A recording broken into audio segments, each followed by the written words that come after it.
दर्शकों, जगत गुरु संत रामपाल जी महाराज के अद्भुत अलौकिक सत्संग प्रवचनों ने हिंदुस्तान में ही नहीं बल्कि विश्व में एक आध्यात्मिक ज्ञान की क्रांति ला दी है। लाखों श्रद्धालुओं ने हमें इन सत्संगों के प्रसारण के लिए बधाई पत्र भेजे हैं। इसके साथ साथ कुछ श्रद्धालुओं ने कुछ शंकाएं भी हमारे को भेजी हैं। हमने उन सब श्रद्धालुओं की शंकाओं के निवारण के लिए संत रामपाल जी महाराज से भेंट की तथा महाराज जी से उन सभी शंकाओं का निवारण जाना, जिसकी जिज्ञासा हमारे दर्शकों में बनी हुई है। तो आइए अब जानते हैं परम पूज्य जगत गुरु तत्वदर्शी संत रामपाल जी महाराज से आपकी हर शंका का समाधान। महाराज जी, श्रीमद् भागवत गीता का ज्ञान किसने बोला? श्रीमद् भगवत गीता का ज्ञान श्री कृष्ण नहीं बोल रहा। श्री कृष्ण के अंदर प्रवेश करके ये ब्रह्म बोल रहा है, सरपुरुष बोल रहा है, ये काल बोल रहा है। महाराज जी, इसका प्रमाण कहाँ है?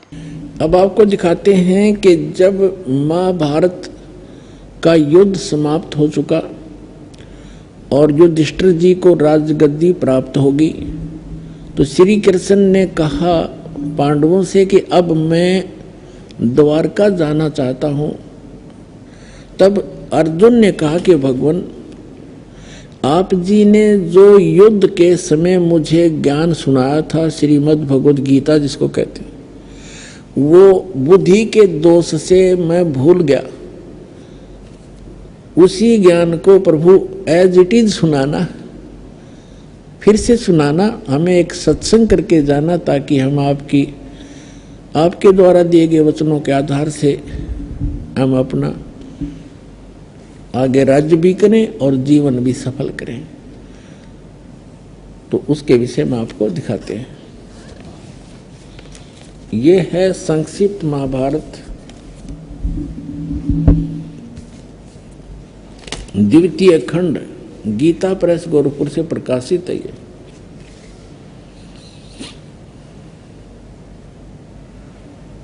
और कहां से छपा है? इसके अनुवादक भी वही हैं, द्वितीय खंड,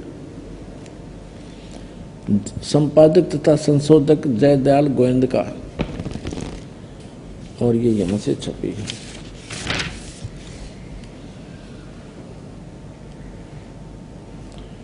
अब हम इसके आपको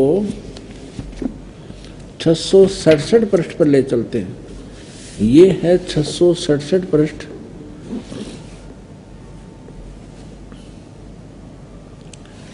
और यहां से हम शुरू करते हैं। अश्वमेधिक पर्व। अर्जुन का श्री कृष्ण से गीता का विषय पूछना और कृष्ण का अर्जुन से सिद्ध महर्षि और कश्यप का संवाद। यहां देखिएगा।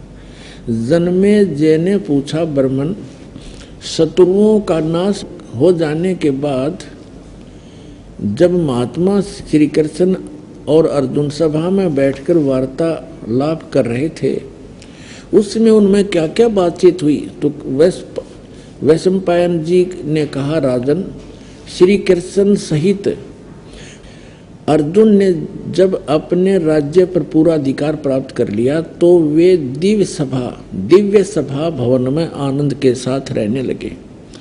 एक दिन सज्जनों से घिरे हुए वे दोनों मित्र स्वेच्छा से घूमते घूमते सभा मंडप के ऐसे भाग में पहुंचे जो स्वर्ग के समान सुंदर था। पांडुनंदन अर्जुन श्री कृष्ण के साथ रहकर बहुत प्रसन्न थे।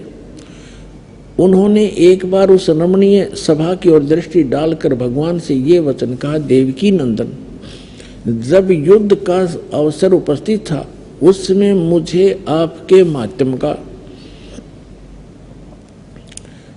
ज्ञान और ईश्वरीय स्वरूप का दर्शन हुआ था, किंतु केशव, आपने स्नेहवश पहले मुझे जो ज्ञान का उपदेश किया था वह सब इस समय बुद्धि के दोष से भूल गया है।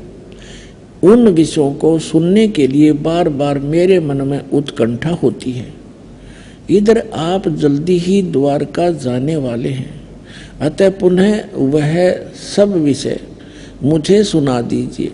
अब कहने का भाव ये है कि अर्जुन कह रहा है कि कृष्ण जी से कि आपने युद्ध के समय जो मुझे गीता वाला ज्ञान बताया था मैं बुद्धि के दोष से भूल गया, मुझे वही ज्ञान फिर बताओ। अब श्री कृष्ण जी क्या कहते हैं देखिए, वैशंपायन जी कहते हैं अर्जुन के ऐसे कहने पर वक्ताओं में श्रेष्ठ महातेजस्वी भगवान श्री कृष्ण ने उन्हें गले से लगाकर इस प्रकार उत्तर दिया। श्री कृष्ण बोले, अर्जुन, उस समय मैंने तुम्हें अत्यंत गोपनीय विषय का श्रवण कराया था, अपने स्वरूपभूत धर्म सनातन पुरुषोत्तम तत्व का परिचय दिया था और नित्य लोकों का भी वर्णन किया था, किंतु तुमने जो अपनी नासमझी के कारण उस उपदेश को याद नहीं रखा, यह जानकर मुझे बड़ा खेद हुआ। इन बातों को अब पूरा पूरा समझ होना संभव नहीं जान पड़ता। श्री कृष्ण जी के बोल हैं, ये सुन जानते पढ़ियो। पांडुनंदन, निश्चय तुम बड़े श्रद्धाहीन हो, तुम्हारी बुद्धि अच्छी नहीं जान पड़ती। अब मेरे लिए उस उपदेश को ज्यों का त्यों दोहरा देना कठिन है, क्योंकि उस समय योग युक्त होकर मैंने परमात्म तत्व का वर्णन किया था। पुण्यात्माओं, ये भी एक विचलित आत्मा होती है। अब देखो, जैसे दास सत्संग कर रहा है और प्रथम बार कोई श्रोता इसको सुन रहा है, आज के सत्संग को मुश्किल से वो 60% याद रख सकता है, मुश्किल से। और फिर 1 हफ्ता 10 दिन के बाद, महीने 2 महीने के बाद वो मुझे मिले और मुझसे कहे, जी वो सत्संग आपने किया था वो फिर से सुनाना, तो मैं तुरंत सुना दूंगा। यदि मैं अपने होश हवास में बोल रहा हूं और मैं ये कहूं कि तेरी बुद्धि अच्छी नहीं है, तू श्रद्धाहीन व्यक्ति है, तूने वो सत्संग याद क्यों नहीं रखा, और मैं ये कहूं मुझे तो अब याद नहीं, कोई बात हुई या? इसे सिद्ध है कि श्री कृष्ण नहीं बोल रहा था गीता का ज्ञान, उसके अंदर वो काल बोल रहा था प्रवेश करके। अब उसको कुछ भी याद नहीं। फिर कहता उससे मैंने योग युक्त होकर के वो ज्ञान बोला था। योग युक्त का अर्थ होता है परमात्मा से कनेक्ट हो जाना। इसे सिद्ध है कि परमात्मा कोई अन्य है जिससे वो कनेक्ट होने की बात कर रहा है। और जब युद्ध के मैदान में से भयंकर स्थिति में योग युक्त हो सकता है, अब पीस माइंड पीस है, उस टाइम तो शांति है, तो उसमें और जल्दी हो जाना चाहिए था योग युक्त, जबकि बिजली गिर गई। वास्तविकता यह है कि श्री कृष्ण जी ने योग ज्ञान पता ही नहीं ना उन्होंने बोला। उन्होंने फिर आगे इसमें अपने सत्र का ज्ञान दे रखा, वो गीता से मेल भी नहीं खाता। इससे आगे गीता है अलग से लिखी हुई है, वो तो गीता से मेल भी नहीं खाता, कैखे भी नहीं मिलता आपस में। तो कहने का भाव यह है कि श्री कृष्ण में प्रवेश करके यू काल बोल रहा था। इसके बहुत से प्रमाण हैं। जैसे अब पहले तो ये प्रसंग क्लियर करता हूं कि जैसे अब श्री कृष्ण में प्रवेश करके काल बोला था, और ये काल कौन है? ये ब्रह्मा विष्णु महेश के पूज्य पिताजी हैं। और गीता अध्याय नंबर 4 के श्लोक नंबर 5 और 9 में ये क्या कहता है कि अर्जुन, तेरे और मेरे बहुत जन्म हो चुके, तू नहीं जानता, मैं जानता हूं। मेरे जन्म और कर्म अलौकिक हैं। इसके कर्म अलौकिक कैसे है? जैसे श्री कृष्ण में प्रवेश करके प्रेत की तरह गीता का ज्ञान बोल दिया। अब आज तक यही रट लगा रखी थी, श्री कृष्ण जी ने गीता बोली, श्री कृष्ण जी ने गीता बोली, और बोली काल ने कृष्ण जी को तो पता भी नहीं मैंने बोला क्या था गीता में। श्रीमद् भगवत गीता अध्याय नंबर 7 के श्लोक नंबर 24 और 25 में ये स्पष्ट करता है गीता ज्ञानदाता कि अर्जुन, ये बुद्धिहीन मनुष्य जो सामने खड़े हैं आज, ये सोच रहे होंगे कि मैं श्री कृष्ण हूं। ये मुझ अव्यक्त को व्यक्तिम आपनम मनन्ते अबुधा, मुझ अव्यक्त को, व्यक्त माने गुप्त रहता हूं, मैं अपनी योग माया से छुपा रहता हूं, कभी किसी के सामने नहीं आता। और श्री कृष्ण जी तो सामने खड़े थे। श्री कृष्ण होते ये वचन कहते तो सामने खड़े थे, वो छुपे का। तो ये कहता मैंने प्रतिज्ञा, मेरी ये अटल प्रतिज्ञा है तो ये घटिया, पर मैं ये मेरी अटल प्रतिज्ञा, अविनाशी प्रतिज्ञा है, मैं कभी किसी के सामने नहीं आता। तो ये क्या करते रहे, जैसे आपने आपको बहुत बार दिखा है श्री शिव पुराण के अंदर, शिव महापुराण के अंदर वो रुद्र संहिता के अंदर आता है, एक बार ब्रह्मा और विष्णु का इस बात पर युद्ध हो गया। ब्रह्मा जी कहते हैं मैं सारी सृष्टि का रचनहार हूं और आपकी भी उत्पत्ति मेरे से हुई है, विष्णु जी को कहते हैं। और विष्णु जी कहते हैं कि आप मेरी नाभि कमल से उत्पन्न हुए हो, मैं सबका, सारी सृष्टि का रचने वाला मैं हूं, सबका पिता हूं, तू मेरा पुत्र है। ब्रह्मा जी कहते विष्णु जी के तू मेरा पुत्र है। अब इनको ये भ्रम कैसे हुआ?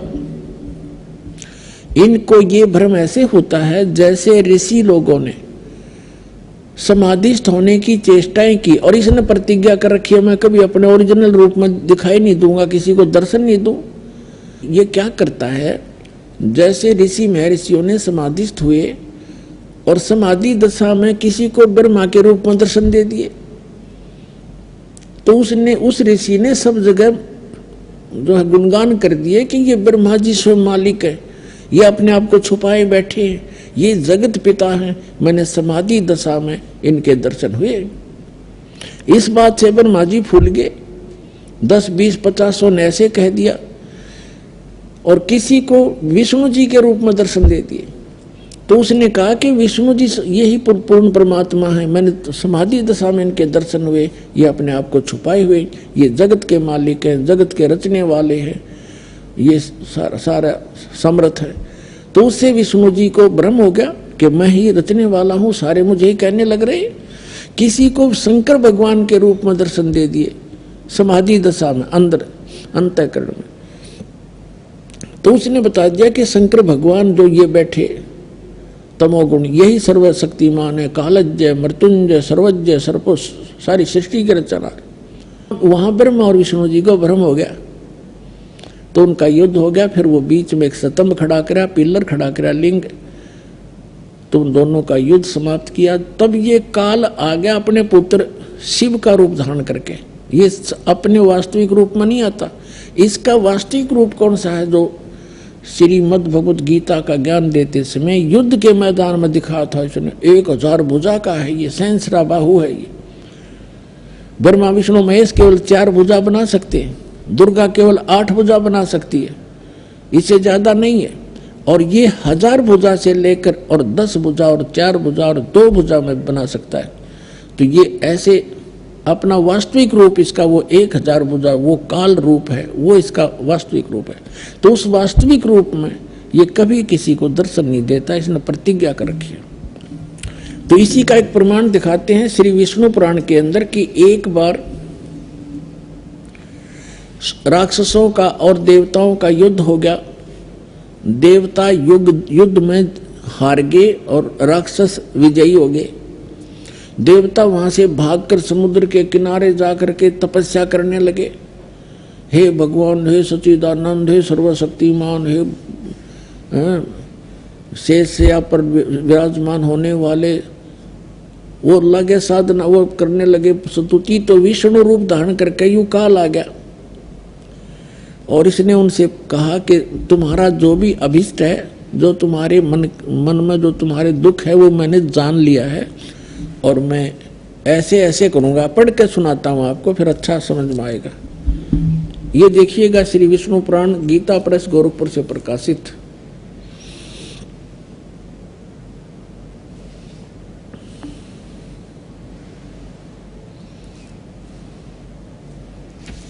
इसके अनुवादक कौन है? अनुवादक श्री मुनीलाल गुप्त, श्री मुनीलाल गुप्त।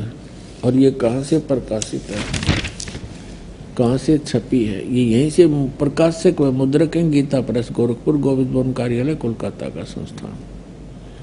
ये इनके फोन और फैक्स में। ये है चतुर्थ अंश और ये 233 पृष्ठ पे। हम यहाँ पढ़ेंगे, पुरंजय का भी एक दूसरा नाम पढ़ा।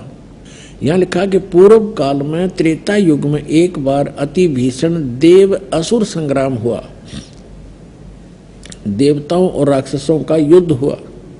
उसमें महाबलवान दैत्य गण से पराजित हुए देवताओं ने भगवान विष्णु की आराधना की। तब आदि अनंत शून्य अशेष जगत प्रतिपालक श्री नारायण ने देवताओं को प्रसन्न होकर कहा, आप लोगों का जो कुछ अभिष्ट है वह मैंने जान लिया है। उसके विषय में यह बात सुनिए। राज ऋषि ससाद का जो पुरंजय नामक पुत्र है, उस अक्षत्रिय श्रेष्ठ के शरीर में मैं अंश मात्र से अवतीर्ण होकर, यानी कुछ समय के लिए उसमें प्रवेश करूंगा, इस पुरंजय के शरीर में होकर उन संपूर्ण दैत्यों का नाश करूंगा। तुम लोग पुरंजय को दैत्यों के वध के लिए तैयार करो। अब कहता है मेरे कर्म अलौकिक हैं। ये कर्म अलौकिक यूं हैं कि पुरंजय के अंदर जो पुरंजय को खड़ा कर लिया, असुर और देवता आमने सामने युद्ध के लिए खड़े हो गए, और यूं काल जो है पुरंजय के शरीर में प्रवेश कर गया और वो राक्षसों को मार डाला। अब और दिखाता हूं 243 पृष्ठ पे, चतुर्थ अंश ही चल रहा है, अध्याय 3 का श्री विष्णु पुराण 242 पृष्ठ पे, तीसरा अध्याय। यहाँ पूर्व काल में रसातल में मोने नामक 6 करोड़ गंधर्व रहते थे। उन्होंने समस्त नाग कुल के प्रधान रतन और अधिकार छीन लिए थे। गंधर्वों के पराक्रम से अपमानित उन नागेश्वरों द्वारा स्तुति किए जाने पर उसके स्वर्ण करने से जिनकी विकसित कमल सदृश आंखें खुल गई हैं, निंद्रा के अंत में जागे हुए उन जलसाई भगवान सर्वदेवेश्वर को प्रणाम कर उनसे नागगण ने कहा, भगवान इन गंधर्वों से उत्पन्न हुआ हमारा भय किस प्रकार शांत हो। तब आदि अनंत भगवान पुरुषोत्तम ने कहा, यु काल आ गया विष्णु रूप धारण करके, युवनासव के पुत्र मानधाता का जो पुरकुत्स नामक पुत्र है, उसमें प्रविष्ट होकर मैं उन संपूर्ण दुष्ट गंधर्वों का नाश कर दूंगा। यानी पुरकुत्स में प्रविष्ट करके, उसमें प्रवेश होकर भूत की तरह बढ़कर प्रेत की तरह प्रवेश होकर के मैं संपूर्ण गंधर्वों का नाश कर दूंगा। इति सिद्धम के ये काल ऐसे अलौकिक कर्म करता है। इसी प्रकार इसने श्री कृष्ण में प्रवेश करके गीता जी का ज्ञान बोला है। समझदार को संकेत पर्याप्त है।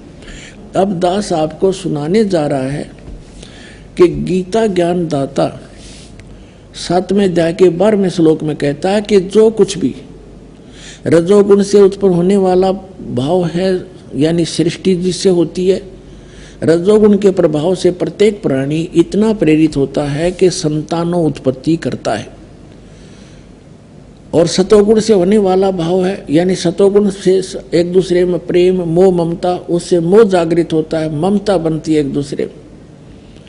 और तीसरे से संहार क्रोध तमोगुण, जो तमोगुण से होने वाला यानी शिवजी से होने वाला जो भाव है वो संहार है।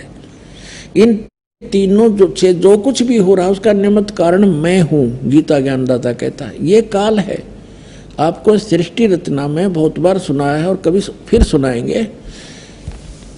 इसको एक श्राप लगा हुआ है इस ब्रह्म को, सरपुरुष को। 1 लाख मानव शरीरधारी प्राणियों का ये नित्य आहार करता है। इसने एक ब्रह्मांड के अंतिम छोर में 21 में, इसका 21 ब्रह्मांड का लोक है, पूरा 21 ब्रह्मांड, इसके 21वें ब्रह्मांड के अंतिम छोर में इसने एक ऐसा स्थान बना रखा है जहाँ कोई नहीं जाकर देख सकता। एक तपस्शिला है, उसके ऊपर 1 लाख मानव शरीरधारी प्राणी डेली वहाँ भुने जाते हैं।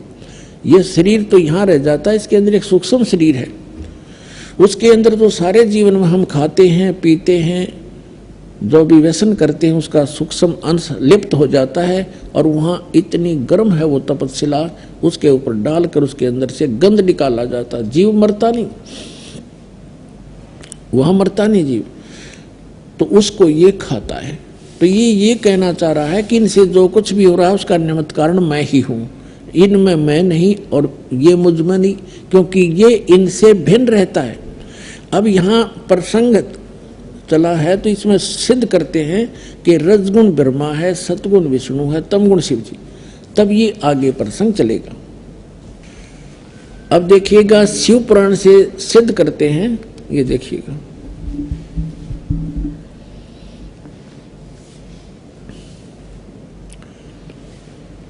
ये गीता प्रेस गोरखपुर से प्रकाशित है।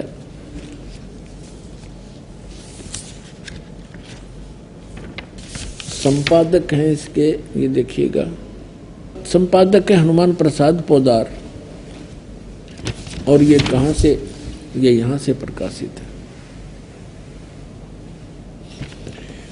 ये है रुद्र संहिता और संक्षिप्त शिव पुराण, पृष्ठ नंबर 110 पे गीता प्रेस गोरखपुर से प्रकाशित, सचित्र मोटा टाइप। इस प्रकार ब्रह्मा विष्णु और रुद्र इन तीन देवताओं में गुण हैं, यानी रजगुण ब्रह्मा, सतगुण विष्णु, तमगुण शंकर, इन तीन देवताओं में गुण है, परंतु शिव गुणातीत माने गए हैं, वो इन तीनों से अलग हैं। और यही गीता अध्याय नंबर 7 के श्लोक नंबर 12 में स्पष्ट कर रहा है कि इन तीनों गुणों से जो कुछ भी हो रहा, रजगुण से होने वाले भाव, सतगुण से होने वाली सतिथि, रजगुण से होने वाली उत्पत्ति और शंकर से होने वाले संहार, इन तीनों का, इनका मूल कारण तो मैं ही हूँ, मेरे कारण ही हो रहा है, क्योंकि इसको 1 लाख जीव मानव शरीरधारी प्राणी रोज खाने पड़ते हैं। और फिर ये कहता मैं इनमें नहीं और ये मुझ में नहीं। अब ये खुद यहाँ भी खुद कह रहा है कि वो इनसे न्यारे हैं, भिन्न हैं।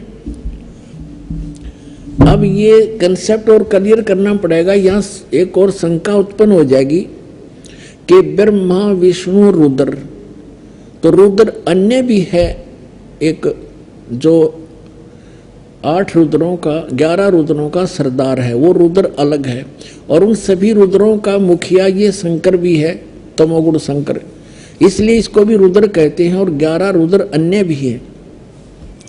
तो ये भी यहाँ स्पष्ट करना पड़ेगा कि ये ब्रह्मा विष्णु रुद्र और ये महेश इनसे अलग है, ये इनका पिता। ये देखिएगा, एक समय जैसे दास ने बताया था कि ब्रह्मा और विष्णु का आपस में इस बात पर युद्ध हो गया। ब्रह्मा जी कहने लगे तू मेरा पुत्र है विष्णु जी से, और विष्णु जी कहने लगे तू मेरा पुत्र है।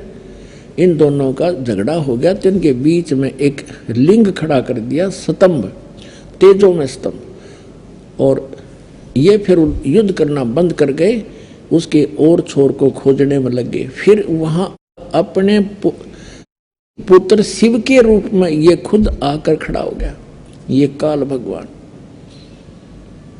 और फिर इनको कैसे संबोधित करता है ब्रह्मा और विष्णु को, सुनिएगा। ये देखिएगा विद्वेश्वर संहिता, ये है विद्वेश्वर संहिता और संक्षिप्त शिव पुराण 24 पृष्ठ पे। ये तो थोड़ा सा सीन देखें, यहाँ ब्रह्मा और विष्णु के बीच में ये लिंग खड़ा कर दिया, स्तंभ तेजो में। और फिर यहां आकर के क्या बोला, ब्रह्मा और विष्णु ने पूछा, प्रभु सृष्टि आदि 5 कर्तों के लक्षण क्या हैं, ये हम दोनों को बताइए। भगवान शिव बोले, ये काल है इनका पिता। भगवान शिव बोले, मेरे कर्तों को समझना अत्यंत गहन है, यद्यपि तथापि मैं कृपा पूर्वक तुम्हें उनके विषय में बता रहा हूं। अब हमने 24-25 पे पढ़ लिया, अब 26 पे पढ़ते हैं, अपने मतलब की बात पढ़ेंगे। यहां आगे हम नीचे, पुत्रो, ब्रह्मा और विष्णु को ये काल बोल रहा है, पुत्रो तुम दोनों ने तपस्या करके प्रसन्न हुए मुझ परमेश्वर से सृष्टि और सतिथि नामक 2 कृत, यानी जो 2 विभाग, ये 2 जॉब प्राप्त किए हैं, और ये दोनों तुम्हें बहुत प्रिय है। इसी प्रकार मेरी विभूति स्वरूप रुद्र और महेश्वर ने, मैं नहीं है, ने दो अत्यंत उत्तम कृत्य संहार और तिरोभाव प्राप्त किए। अब देखो ये ब्रह्मा विष्णु तो ये हो गए दोनों पुत्र, रुद्र और महेश्वर ये इन दोनों से न्यारे यानी चार हो गए, और बोलने वाला वो इनका पिता इनसे अलग है। अब यहाँ फिर और देखते हैं, स्पष्ट हो जाता है। यहाँ देखो, मैंने पूर्व काल में अपने स्वरूप भूत मंत्र का उपदेश किया है, जो ओंकार के रूप में प्रसिद्ध है और वह महामंगलकारी मंत्र है। सबसे पहले मेरे मुख से ओंकार ओम प्रकट हुआ, जो मेरे स्वरूप का बोध कराने वाला है। ओंकार वाचक है, मैं वाच्य हूँ, यह मंत्र मेरा स्वरूप ही है। प्रतिदिन ओंकार का निरंतर स्मरण करने से मेरा ही सदा स्मरण होता है। मेरे उत्तरवर्ती मुख से आकार का, पश्चिम मुख से उकार का, दक्षिण मुख से मकार का और पूर्ववर्ती मुख से बिंदु तथा मध्यवर्ती मुख से नाद का प्राकट्य हुआ। इस प्रकार 5 अवयव से युक्त ओंकार का विस्तार हुआ है। इन सभी अवयव से एकीभूत होकर यह प्रणव ओम नामक एक अक्षर हो गया। अब यहां हमने देखना है कि ये ओम एक अक्षर जो है ये ब्रह्मा विष्णु महेश के पिताजी का है। और वो कौन है? वो ब्रह्म है, वो काल है। ये ब्रह्म का मंत्र है ओम। गीता अध्याय नंबर 8 के श्लोक नंबर 13 में ये गीता ज्ञानदाता गीता बोल रहा है, इससे ये भी स्पष्ट होता जाएगा। ओम इति एकाक्षरम ब्रह्म व्यवहारण मामनुसमरण। ये देखिएगा, अब हमने शिवपुराण रख दिया, श्रीमद् भगवत गीता उठा लिया। गीता प्रेस ग्रुप से प्रकाशित है 8वें अध्याय का 8वां अध्याय श्रीमद् भगवत गीता। ये 13वां श्लोक यहाँ शुरू होता है, ये 13वां श्लोक यहाँ पर है। इसमें क्या है? ओम इति एकाक्षरम ब्रह्म व्यवहारण माम अनुसमरण ये प्रयाति तजन देहम स याति परमाम गतिम।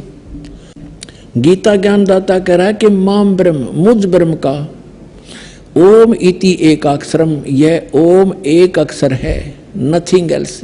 व्यवहारण मान उच्चारण करके अनुसमन सुमन करता हुआ ये प्रयति तजन देहम, जो संसार शरीर छोड़कर जाते समय तक इसका जाप करता है, जाता है, स याति परमाम गति। इसका सुमन करता हुआ जो शरीर छोड़कर जाता स याति परमाम गति। इस ओम से मिलने वाली, ये ओम यह उदाहरण दिया, जो पुरुष ओम ओम ओम ये एक अक्षर हो गया ओम इति।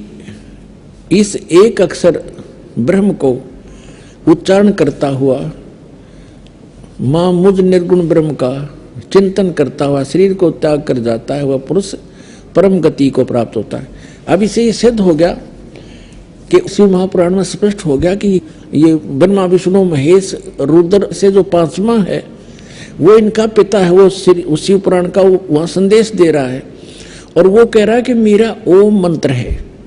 ओम ये 5 अवयवों से एकीभूत होकर एक ओंकार प्रणव रूप में ओंकार एक अक्षर हो गया। और यहाँ 8वें अध्याय के 13वें श्लोक में गीता जी में ये स्पष्ट कर रहा है, ये गीता ज्ञान दे रहा है कि ओम इति एकाक्षरम, यह ओम एक अक्षर जो है माम ब्रह्म, मुझ ब्रह्म का एक ओम अक्षर है, नथिंग एल्स। और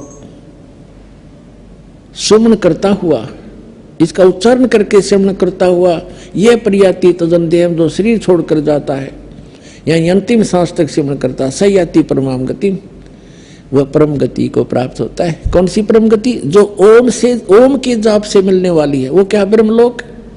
अभी आपने देवी भागवत में पढ़ा था कि देवी कह रही है हिमालय राजा को कि गीता प्रेस गोरखपुर से प्रकाशित श्री देवी भागवत सचित्र मोटा टाइप, जिसके 562 और 63 पृष्ठ पर देवी खुद स्पष्ट कर रही है हिमालय राजा को कि और सब बात सब पूजाएं त्याग दो, ब्रह्म का जाप करो, उसका एक ओम मंत्र है, वो ब्रह्मलोक में रहता है, उसको पा जाओगे।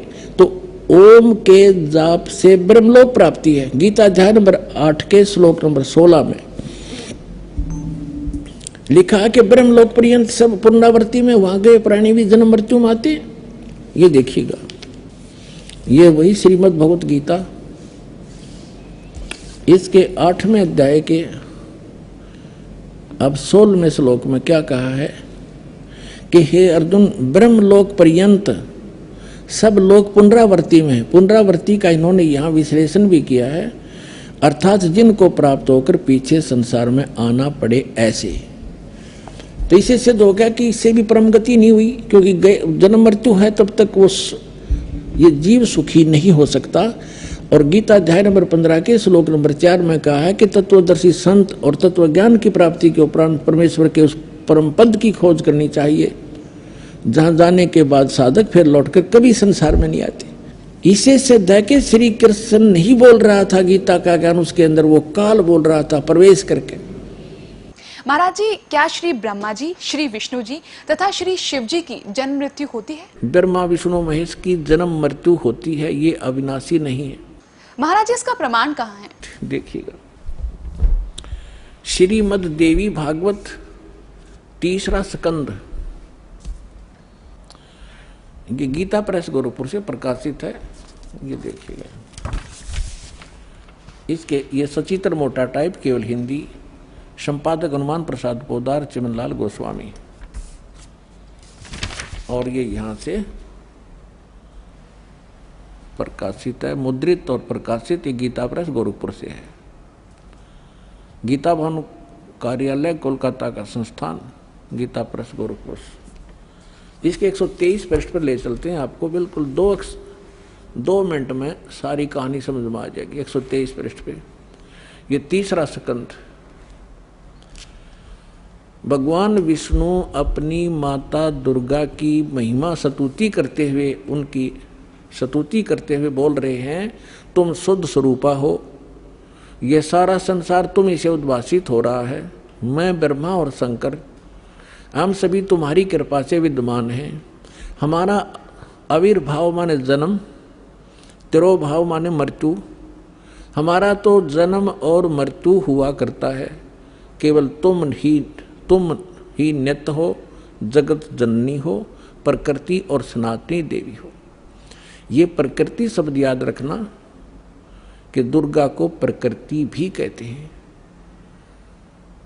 जिस समय दास आपको श्रीमद् भगवत गीता में यह सिद्ध करेगा कि ब्रह्मा विष्णु महेश की उत्पत्ति दुर्गा से हुई है और वेदों गीता में वर्णित है, उस समय प्रकृति शब्द आपका काम आओगा कि प्रकृति दुर्गा को कहते हैं।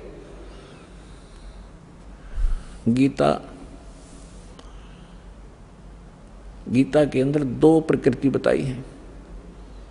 एक तो जड़, जैसे ये अग्नि वायु हवा आदि, और एक चेतन ये दुर्गा प्रकृति है। तो इसलिए कहते हैं तुम आप ही प्रकृति हो। और फिर भगवान शंकर क्या कहते हैं, देखिएगा। भगवान शंकर बोले, देवी यदि माँ भाग विष्णु तुम ही से प्रकट हुए हैं, उनके बाद उत्पन्न होने वाले ब्रह्मा भी तुम्हारे बालक हुए, फिर मैं तमोगुणी लीला करने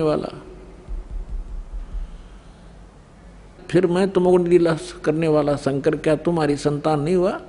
अर्थात मुझे भी उत्पन्न करने वाली तुम ही हो शिवे। संपूर्ण संसार की सृष्टि करने में तुम बड़ी चतुर हो। इस संसार की सृष्टि, स्थिति और संहार में तुम्हारे गुण सदा समर्थ हैं। उन्हीं तीनों गुणों से उत्पन्न हम ब्रह्मा विष्णु एवं शंकर नियमानुसार कार्य में तत्पर रहते हैं। अपनात्माओं, इस पवित्र पुराण के चंद पंक्तियों ने 4-5 कंसेप्ट क्लियर कर दिए। नंबर 1, ब्रह्मा विष्णु महेश की जन्म मृत्यु होती है, ये अविनाशी नहीं है। दूसरा ये कर दिया कि दुर्गा प्रकृति को कहते हैं। तीसरा ये हो गया कि प्रकृति दुर्गा इनकी माँ है। और चौथा ये हो गया कि रजगुण ब्रह्मा है, सतगुण विष्णु, तमगुण शिव जी। और 5वां ये हो गया कि ये भगवान केवल वर्क डन दे सकते हैं। जैसा जिसका कर्म है इसमें ये कोई परिवर्तन नहीं कर सकते, ये इससे सिद्ध हो गया। अब ये सिद्ध हो गया कि ब्रह्मा विष्णु महेश नासवान है।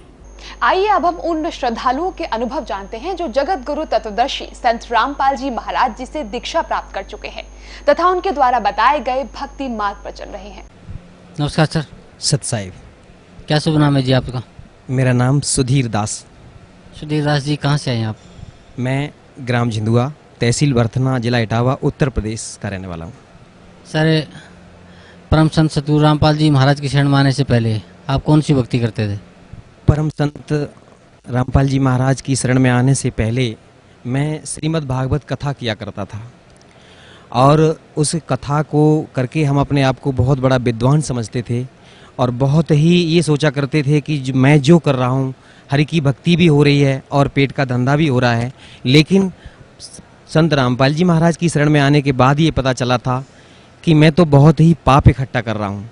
सर, आप कथावाचक थे, श्रीमद् भागवत कथा आप करते थे, भगवत गीता जी की कथा आप करते थे और अपने आप को एक बहुत बड़ा विद्वान समझते थे और इससे आपकी रोजी रोटी भी चलती थी और आप समझते थे कि ये भगवान की भक्ति भी साथ साथ हो रही है। तो फिर सर आप परम संत सतगुरु रामपाल जी महाराज की शरण में कैसे आए? संत रामपाल जी की शरण में आने से पहले मैं कथा भागवत जो करता था, तो ये एक बड़ी लंबी कहानी है, बड़ी रोचक कथा। मैं कथा भागवत करने के उद्देश्य से बम्बई में गया हुआ था, तो ट्रेन में मैं चल रहा था, वहाँ पर मुझे ये पुस्तक भक्ति सौदागर को संदेश मिली। हमारी दो बहनें थीं जो उस ट्रेन में जो पुस्तक बांट रही थीं, तो एक तो मतलब जो टेम्पलेट ले रखा था उन्होंने और पीछे से दूसरी पुस्तक लेकर के चल रही थीं। तो टेम्पलेट पर मैंने देखा है कि कौन ब्रह्मा का पिता है, कौन विष्णु की माता, शंकर का दादा कौन है, इस तरीके के जो सवाल मेरे दिमाग में कभी उठे भी नहीं थे। ऐसे सवाल देख करके मैं तो बड़ा हैरान रह गया और जब मैंने पूछा, मैंने कि भाई ये पुस्तक कहाँ मिलेगी, तो उन्होंने इशारा किया कि वो पीछे हमारी बहन जी आ रही हैं, वो आपको ये पुस्तक देंगी। तो मैंने वो पुस्तक ले ली। पुस्तक को जैसे ही संयोग से मैंने खोला तो उस पर ये संसार रूपी उल्टा वृक्ष का चित्र जो छपा हुआ था, उस चित्र को देख करके मैंने देखा उस पर जड़ पर पूर्ण ब्रह्म परमेश्वर कबीर साहब की तस्वीर लगी हुई थी। तो मैं चूंकि अपने आप को बहुत बड़ा विद्वान मानता था और मैंने उसको देख करके मैंने हंसना शुरू किया। मैंने कहा ये देखो, कबीर को परमेश्वर बता दिया पूर्ण ब्रह्म और ये ब्रह्मा विष्णु महेश को तो डालियाँ बता रखा है इसमें। तो वो हमारी बहन जो पुस्तक लेकर के चल रही थी, तो उन्होंने कहा कि आप क्या जानते हो कबीर साहब के बारे में? मैंने कि मैं सब कुछ जानता हूँ, ये तो एक जुलाहा थे और लहर तारा तालाब के किनारे नीरू और नीमा को पड़े हुए मिली थे, ये तो किसी विधवा ब्राह्मणी के पैदा हुए थे। तो वो कहने लगी कि आप मूर्ख हो। मैं उस समय, जैसे आज ये पैंट शर्ट पहन रखे हैं मैंने, उस समय तो मैं कुर्ता और धोती में रहता था, क्योंकि मैं अपने आप को बहुत बड़ा वक्ता मानता था। मैंने कहा कि मैं तो सब कुछ जानता हूँ, आप ऐसे कहते हो, मैं तो कथावाचक हूँ। वो हमारी बहन बोले कि आप कुछ नहीं जानते हो, आप मूर्ख हो। इस शब्द को सुन करके मैंने अपने आप को वहाँ उस भरी ट्रेन में बड़ा अपमानित महसूस किया। मैंने सोचा, मैंने चलो ज़्यादा बात को नहीं बढ़ाऊंगा। मैंने कहा बहन जी आपकी पुस्तक कितने की है? कि बोले 10 रुपये की। मैंने वो पुस्तक ले ली और पुस्तक को पढ़ना शुरू किया। तो जहाँ मैं जा रहा था, थोड़ी ही पुस्तक पढ़ पाई, तब तक मैं वहाँ पहुँच गया और उस घर में जहाँ मेरा प्रोग्राम था वहाँ पहुँच गया मैं। फिर उसको मैंने स्टेप बाय स्टेप जब पढ़ना शुरू किया, तो कभी तो मन में आता, बोले कितना घटिया लिखा है इसमें, तो गलत लिखा है, ऐसा नहीं है, वैसा नहीं है। बड़े दिमाग में उल्टे सीधे प्रश्न आ रहे थे। लेकिन फिर जैसे जैसे पढ़ते गए तो बर्दाश्त जब नहीं हुआ, एक जगह जाकर के मुझे रुक जाना पड़ा। उसमें लिखा था कि द्रौपदी का चीर कृष्ण ने नहीं बढ़ाया था, वो पूर्ण ब्रह्म परमेश्वर कबीर साहब ने बढ़ाया था। तो चूंकि मैंने तो यही पढ़ रखा था जो शास्त्रों में लिखा था कि कृष्ण भगवान ने चीर बढ़ाया है, तो मैं इस चीज़ को देख करके बड़ा हैरान हो गया और मैंने सतलोक आश्रम बरवाला के लिए उस पुस्तक पर लिखे हुए फ़ोन नंबर तुरंत डायल कर दिए। और यहाँ पर जो हमारे कोई भगत जी ने फ़ोन उठाए, उन्होंने कहा, मैंने उनसे पूछा, मैंने कि आपके यहाँ से ये पुस्तक छपी हुई है भक्ति सौदागर को संदेश? बोले हाँ जी छपी हुई है। तो आपने उसमें पृष्ठ संख्या इतने पर ये कैसे लिख दिया है कि ये कृष्ण ने चीर नहीं बढ़ाया? तो वो कहने लगे कि भगत जी बिल्कुल सही है, आप पहले पूरी पुस्तक पढ़ो, ज्ञान समझो और जो भी शंकाएं हों आप यहाँ आ जाइए और मैं आपकी सारी शंकाएं समाधान कर दूंगा। मैंने कहा आप कुछ नहीं है, इस तरीके से तो आपने गलत बोल रखा है, ऐसा नहीं है, कहीं कोई प्रमाण नहीं है। बोले कि सब कुछ प्रमाण सहित मिल जाएगा, आप यहाँ आओ। तो मैंने फिर उस पुस्तक को फिर पढ़ना शुरू किया, क्योंकि मैं एकादशी व्रत भी रहता था और जैसे इस गीता प्रेस गोरखपुर से प्रकाशित एक पुस्तक चलती है वहाँ से जो एकादशी मातम के नाम से, तो वो पुस्तक मैंने पढ़ी। उस पुस्तक में मैंने ये पढ़ रखा था कि एकादशी का व्रत एक तरफ और दुनिया के सारे व्रत एक तरफ, यानी कि सबसे बड़ा व्रत होता है। और राजा अम्बरीश की कथा सुनाया करता था जब मैं मंच पर बैठ करके, तो उसमें जो दुर्वासा ऋषि जैसे ऋषि के छक्के छुड़ा दिए थे उन्होंने, तो वो भी एकादशी का व्रत ही रखते थे, ऐसा उसमें लिखा हुआ था। तो मैं ये मानता था कि ये व्रत सबसे सर्वश्रेष्ठ है। लेकिन जब ये पुस्तक पढ़ी भक्ति सौदागर को संदेश, उसमें ये पता चला कि ये व्रत रखना तो ये मना किया हुआ गीता में, फिर तो ये शास्त्र विधि को ताक करके मनमाना आचरण हो गया।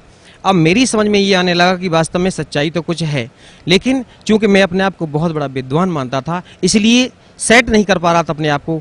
अब मैं बहुत दुखी हो गया, इतना दुखी उस संयोग से। उस समय एकादशी ही थी, उस दिन मैंने व्रत कर रखा था और अपनी जो भी दैनिक पूजा पाठ कर रखी थी जो थी वो करने के बाद में भोजन भी नहीं किया था, जल भी ग्रहण नहीं किया था।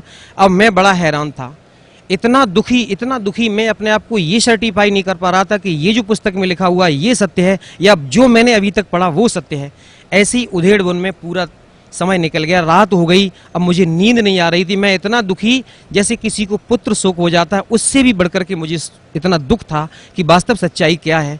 ये ऐसे ही मतलब सोचते पता नहीं मेरी कब आंख लग गई और उसी समय सपने में हमारे परम पूजनीय सदगुरुदेव जी के रूप में परमात्मा स्वयं आकर के हमसे कहने लगे, बोले बेटा ये जो आज तुझे ये मार्ग प्राप्त हो रहा है ये है सच्चा मार्ग, वो अभी तक जिस मार्ग पर तू चल रहा था ये झूठा है बिल्कुल। इसको देखने के बाद में मैंने एकदम से मेरी आंख खुल गई, देखा उस समय सुबह के 4 साढ़े 4 बजे का समय था। मैं चूंकि जानता था कि ये ब्रह्म मुहूर्त का समय है और मैंने निश्चय किया कि ये जो मार्ग अब प्राप्त हो रहा है, ये जो पता चला है ये सच्चा मार्ग है। तो मैंने एकदम से अपने आप को सेट किया, मैंने कि अब चाहे कुछ भी हो जाए मैं अब सतलोक आश्रम बरवाला जाऊंगा। अब जैसे ही मेरा वहाँ से कार्यक्रम समाप्त हुआ, मैं जब वापस आया यहाँ अपने इटावा में, मेरे पिताजी चूंकि शंकर जी की साधना किया करते थे, मैंने उनको बताया, मैंने कि पिताजी आप ये साधना करते हो ये गलत साधना है।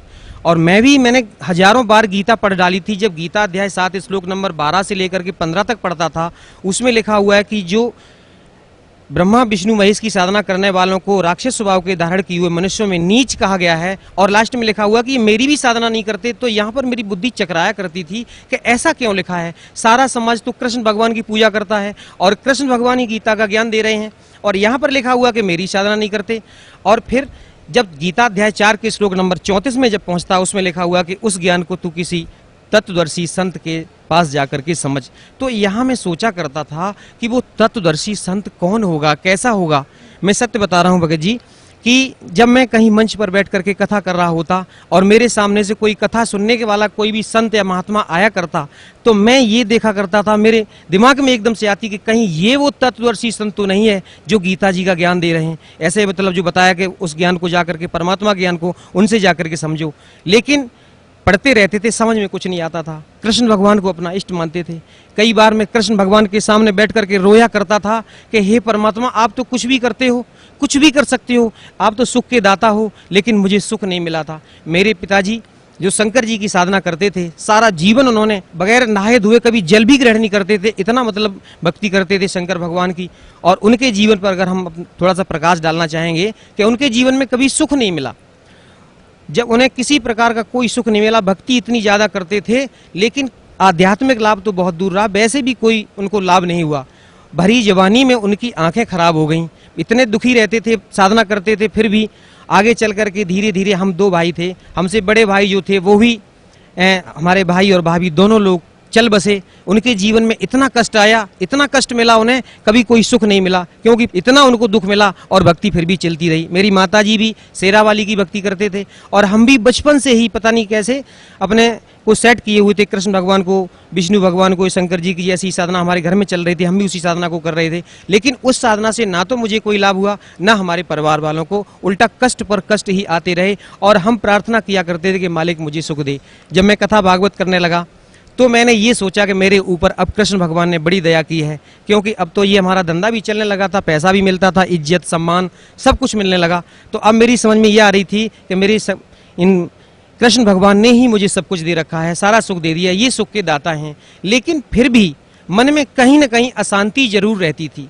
तो मैंने अपने पिताजी से आकर के बताया, मैंने पिताजी जो आप साधना कर रहे हो ये तो इसमें पुस्तक में लिखा हुआ कि सब गलत साधना है। जब मैंने उस पुस्तक को पढ़ करके उनको सुनाया, पहले तो वो नहीं माने, बोले कि बिल्कुल झूठ है ये, लेकिन जब मैंने क्रम से उस पुस्तक को पढ़ करके सुनाया, सृष्टि रचना पढ़ के सुनाई, तो सारी कहानी उनके समझ में आई। पिताजी को इतनी तड़प बनी कि चलो जल्दी करो। उस समय हम उनको लेकर के और सतलोक आश्रम बरवाला के लिए चले, तो हमारे गांव के और भी भगत लोग चल दिए। लगभग 12-15 लोगों को लेकर के हम यहाँ पर आ रहे थे। जैसे ही हम रोहतक में पहुंचे तो रोहतक में उतर करके हमने देखा, मैंने चलो अब ट्रेन का पता करता हूँ यहाँ से कितने बजे मुझे ट्रेन मिलेगी। वो रोहतक की जो ट्रेन थी वो उधर भिवानी की तरफ जा रही थी, इसलिए मुझे वो छोड़नी पड़ी। तो लोगों ने बताया कि आपको यहाँ से ट्रेन मिलेगी जींद के लिए, आपको जींद जाना है। तो मैं अब ट्रेन का पता करने के लिए जैसे ही गया वहाँ पर, तब तक कुछ काल के ऐसे दूत लग गए, कुछ वहाँ पर आकर के हमारे जो साथियों को उन्होंने भ्रमित कर दिया। अरे कि आप कहाँ जा रहे हो?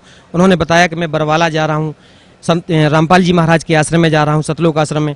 तो उन्होंने कहा अरे वहाँ क्यों जाते हो? वो तो बहुत बड़ा जादूगर है, वो तो बहुत बड़ा तांत्रिक है, और वहाँ जाओगे तो फिर तो आपको इतना वो बसीभूत कर लेगा कि आपका दुनिया में कहीं मन नहीं लगेगा, बार बार भाग करके इधर आओगे।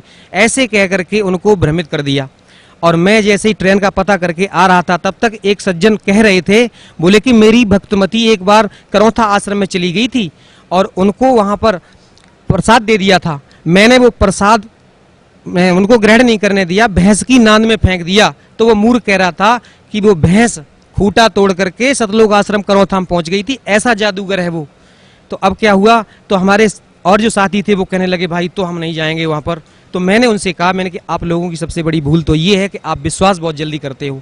पहले तो आपने मेरी बात पर विश्वास किया, आप यहाँ तक आ गए, अब इन लोगों पर विश्वास कर रहे हो। ऐसा ना करो, आप पहले मेरी बात मानो। चलो हम जड़ तक चलेंगे, जहाँ सच्चाई का मतलब पता लगा के आएंगे वास्तव में सच्चाई क्या है। तो कुछ लोग नहीं माने, वो कहे नहीं हम तो घर जाएंगे। हम कहे तो भैया ठीक है, आपको जाना है तो जाओ। मैं और मेरे पिताजी, हम दोनों लोगों ने दृढ़ निश्चय किया कि हम लोगों को बिल्कुल जाना ही है और सच्चाई का पता लगा करके लौटेंगे। अब हम जैसे ही यहाँ बरवाला पहुँचे, बरवाला पहुँचने के बाद मैंने फ़ोन किया, मैंने कि मैं यहाँ पर रोडवेज बस स्टैंड पर खड़ा हूँ। तो यहाँ सतलोक आश्रम की वहाँ गाड़ी लेकर के जैसे ही पहुँचे भगत जी हमारे, हम लोगों को लेके आए, तो मन में बड़ी शांति आई कि भाई जी तो बहुत अच्छे लोग हैं। अब जैसे ही हमने अपने आप को ये सेट कर रखा था कि सतलोक आश्रम में पहुँचेंगे तो वो कोई जादू तांत्रिक होंगे, वो कुछ खाने पीने के लिए सामान देंगे जैसे उन्होंने बताया था, तो हम खाएंगे नहीं, चलो देख लेंगे वहाँ पर। लेकिन जैसे ही सतलोक आश्रम बरवाला में जैसे ही प्रवेश किया, वो पुराना वाला जो दौलतपुर रोड पर आश्रम है उसमें जैसे ही प्रवेश किया, मैंने वहाँ पर अपने बहुत से लोगों को देखा। ऐसा लगा कि इन लोगों से हम पता नहीं कितने दिनों से इनसे परिचित हैं, कितने दिनों से इनको जानते हैं। एक भगत जी हमारे पास आकर के एकदम से तुरंत हमसे गले लिपट गए, बोले भगत जी कितने दिनों बाद आप आए हो?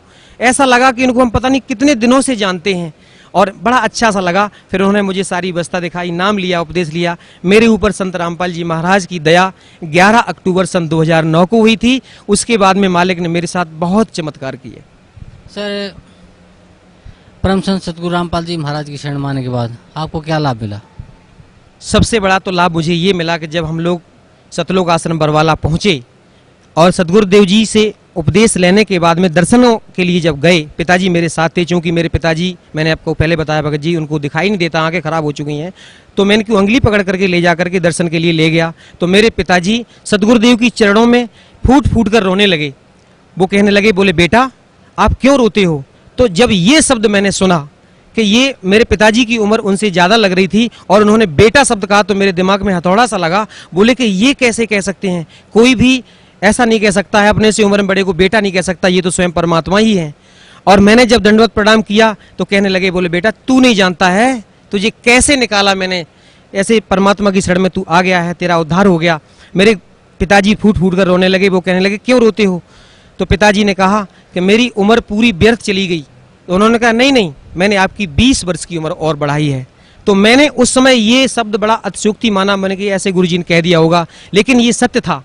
हम लोग जब उपदेश लेने के बाद घर वापस पहुंचे, पिताजी पर एकदम अचानक उन पर अटैक पड़ा और इतनी हालत उनकी बिगड़ने लगी, मुझे ऐसा लगा कि अब इनकी मृत्यु होने वाली है। लेकिन परमात्मा ने ये शब्द बोला था, मुझे उस पर विश्वास था कि कोई भी संत होता है, जो परम संत होते हैं, सदगुरु होते हैं, वो झूठ नहीं बोलते हैं, जो कह देते हैं वो सत्य होता है।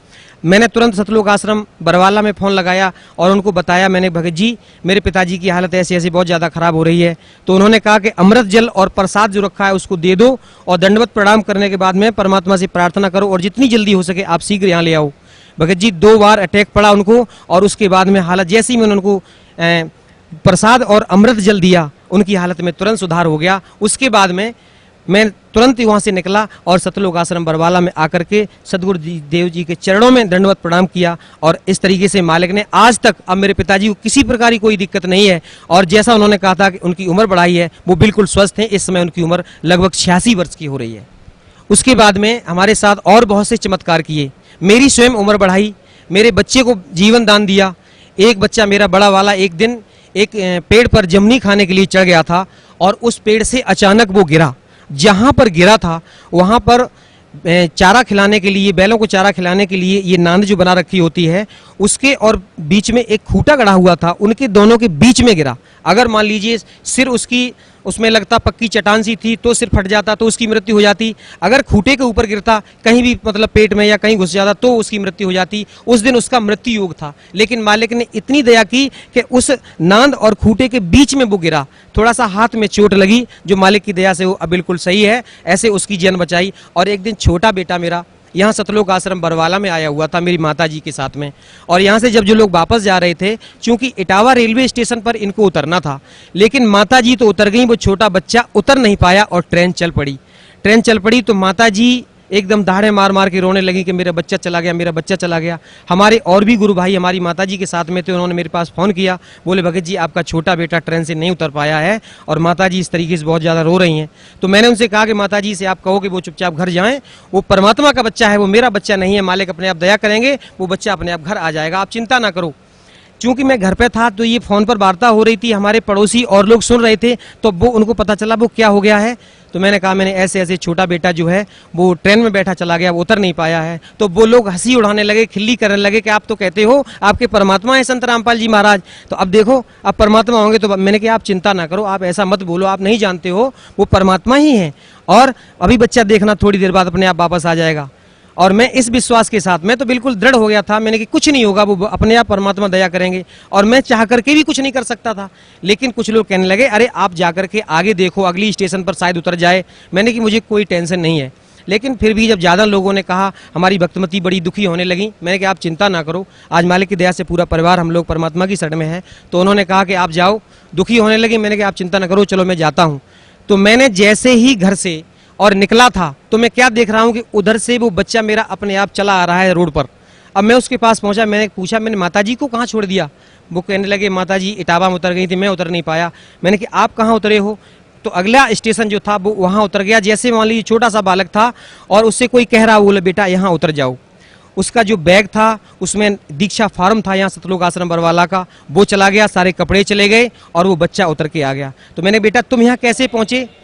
तो वो कहने लगा कि कोई अंकल जी आए थे और मुझे साइकिल पर बिठा करके इधर से लेकर के इधर आए। तो मैंने कि वो चले किधर गए, बोले वापस चले गए। मैं समझ गया कि ये परमात्मा का ही काम है, ये कोई जीव की ताकत नहीं, ऐसा नहीं कर सकता है।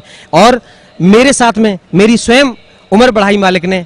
मैं एक बार भिंड जिले से लौट करके अपने इटावा आ रहा था, मारुति वैन में आगे बैठा हुआ था। 60-65 की स्पीड में मारुति वैन, ड्राइवर ने उसको बहुत कंट्रोल किया, लेकिन पता नहीं उसकी स्टीयरिंग फेल हो गई, क्या हो गया, वो सीधी जाकर के एक दीवार में घुस गई। तो आगे का जो डैशबोर्ड था, मैं आगे ही बैठा हुआ था क्योंकि ड्राइवर के साथ में, तो ड्राइवर की जो साइड थी उसने अपनी साइड तो बचा ली, लेकिन जिस साइड में बैठा हुआ था वो एकदम से ऐसी गाड़ी पिस गई, मैं उसमें फंस गया। तो मैंने अपने आप को ऐसा महसूस किया कि मेरी दोनों टांगें कट चुकी हैं और नीचे से, यहाँ से लेकर के नीचे का धड़ जो है वो मेरा समाप्त हो गया है और अब तेरी मृत्यु निश्चित है। उसी समय जैसे मान लो मेरे से कोई कह रहा है कि बेटा सतनाम का जाप कर, मैंने सतनाम का जैसे ही जाप किया, अभी 2 मिनट ही हुए थे, एकदम से शरीर में चेतना हुई। जैसे मान ली मैंने अपने आप को महसूस किया हो कि कोई मुझे नीचे से एकदम से आशीर्वाद दे करके, बिल्कुल वो परमात्मा की दया थी कि मेरा शरीर बिल्कुल सही है। मैंने अपने आप को सही महसूस किया कि टांगें भी सुरक्षित हैं और भी किसी प्रकार की कोई दिक्कत नहीं है। अब क्या हुआ, मुझे चूंकि मैं फंस गया था, पीछे खींच करके निकाला गया और हमारी चोट भी यहाँ पर लगी हुई थी, बहुत ज़्यादा ब्लड निकल रहा था। उस दिन मेरा मृत्यु योग था, लेकिन मालिक ने मेरे ऊपर दया की, मुझे जीवन दान दिया। मुझे अनायास ही वो शब्द याद आ गए जो मैंने कभी बचपन में किसी तांत्रिक से पूछा था। एक बार मैंने एक तांत्रिक से, वो हाथ देखने वाला आ गया था, उससे मैंने अपने जीवन, चूंकि दिखाया करते थे पहले, ऐसे धारणा बनी रहती थी, तो उसने मुझे बताया था, बोले बेटा आपकी 35 वर्ष की आयु में मृत्यु हो जाएगी। तो मैंने ये झूठ माना था और उसने ये भी कह दिया था कि आपके भाई की भी मृत्यु 35 वर्ष में हुई है और आपकी भी मृत्यु 35 वर्ष में होगी। उस दिन मैंने, जब वो दिन तुरंत मुझे याद आ गया, उस दिन दास ये पूरा 35 वर्ष का हो चुका था। तो मैंने समझ लिया कि ये मालिक ने दया की, आज मेरा मृत्यु योग था। इस तरीके से मुझे मालिक ने मुझे भी जीवन दान दिया, मेरे ऊपर बड़ी दया की। सर, परम संत सतगुरु रामपाल जी महाराज से नाम उपदेश लेने के बाद आपको बहुत से लाभ मिले, आपको जीवन दान भी मिला, आपके बच्चों को जीवन दान मिला, आपके पिताजी को भी जीवन दान मिला। तो सर, भक्त समाज को आप क्या संदेश देना चाहते हैं? सबसे पहले तो मैं साधना चैनल वालों का बहुत धन्यवाद करना चाहूँगा कि उन्होंने सच्चाई हम लोगों तक पहुँचाई। हम लोगों को पता ही नहीं था कि वास्तव में सच्चाई क्या होती है, और साधना चैनल वालों का मैं बहुत ही आभारी हूं। और खास तौर से मैं अपनी बहन नेहा शर्मा का धन्यवाद करना चाहूँगा कि जिस तरीके से उन्होंने हम लोगों के सामने उस कार्यक्रम को जो पेश किया है, उससे लोगों को बहुत अच्छी तरीके से समझ में आ रहा है। और साधना चैनल वालों का इतना धन्यवाद करना चाहूँगा कि उन्होंने सच्चाई को हम लोगों तक पहुँचाया, और मीडिया का काम भी यही है कि सच्चाई को सामने पहुँचाए।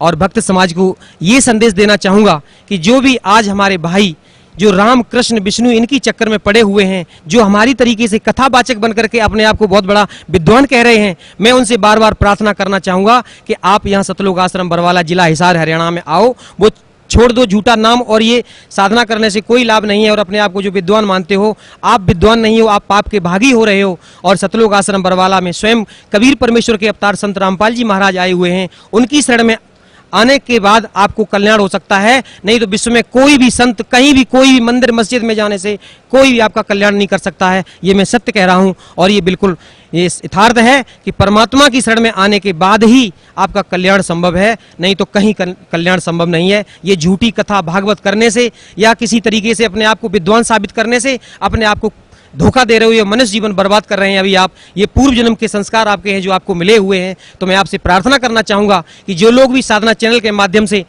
हमारी इस बात को सुन रहे हैं, मैं सबसे ये संदेश पहुंचाना चाहूँगा कि बहुत जल्दी, शीघ्र अति शीघ्र, बिना किसी पल को गंवाए हुए सतलोक आश्रम बरवाला, जिला हिसार, हरियाणा में आइए और सतगुरुदेव रामपाल जी महाराज से नाम दीक्षा लीजिए और अपना कल्याण करवाइए। सत साई जी, धन्यवाद आपका बहुत बहुत। क्या शुभ नाम है जी आप जी का? भारत दास। भारत दास जी, कहाँ से आए आप? विकास कुंज लोनी गाजियाबाद यूपी। संत रामपाल जी महाराज से नाम उपदेश लेने से पहले आप कौन सी भक्ति करते थे? हम ब्रह्मा विष्णु महेश की भक्ति करते थे। तो जो भक्ति आप ब्रह्मा विष्णु महेश की करते थे, उससे आपको क्या लाभ मिलता था? हमें लाभ कुछ नहीं मिला, हानि मिली। ज़्यादा से ज़्यादा लाभ भी नहीं मिला, हानि ही मिली हमें। मैं 6 साल का था जब मैंने एक बर्थडे पे अपनी पार्टी खरीदी। उसके बाद अगले दिन ही मुझे दौरे पड़ने शुरू हो गए थे।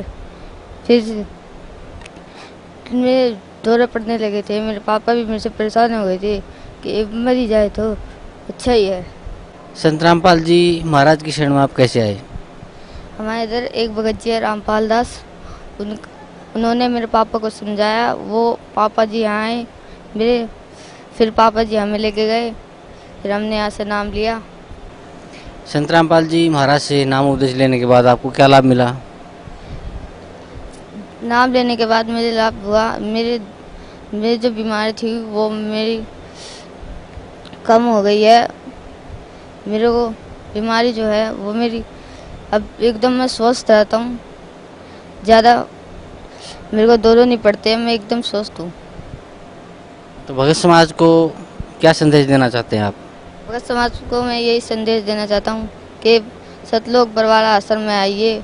बंदी छोड़ सतगुरु रामपाल जी महाराज आए हुए हैं, पूर्ण परमात्मा आए हुए हैं। सभी भक्तों से प्रार्थना है कि बंदी छोड़ सतगुरु रामपाल जी महाराज की शरण में आए। जी, धन्यवाद आपका, बहुत बहुत धन्यवाद। महाराज जी, क्या श्री ब्रह्मा जी रजगुण, विष्णु जी सद्गुण, शिव जी तमोगुण है? पुण्यात्माओं, रजगुण ब्रह्मा, सद्गुण विष्णु, तमगुण शिव जी हैं। महाराज जी, इसका प्रमाण कहाँ है? पुण्यात्माओं, अब यहाँ ये सिद्ध करते हैं कि रजगुण क्या है, सद्गुण क्या है, तमगुण क्या है। देखिएगा, ये मार्कंडेय पुराण है, अपने सदग्रंथों से हम सिद्ध करेंगे। और ये गीता प्रेस गोरखपुर से प्रकाशित है, सचित्र मोटा टाइप, केवल हिंदी वही की वही उसी तरह। और इसके 123 पृष्ठ पर आपको ले चलते हैं। ये है 122 से शुरू करेंगे हम। संक्षिप्त मार्कंडेय पुराण यहाँ मार्कंडेय जी अपना ज्ञान बताते जा रहे। मार्कंडेय जी बोले मुने, अब हम 123 पे पढ़ रहे हैं, 123 पे। अब यहाँ मार्कंडेय जी बोले मुने, रजगुण प्रधान ब्रह्मा, तमोगुण प्रधान रुद्र और सत्व प्रधान विश्वपालक विष्णु, यही 3 देवता हैं और यही 3 गुण हैं।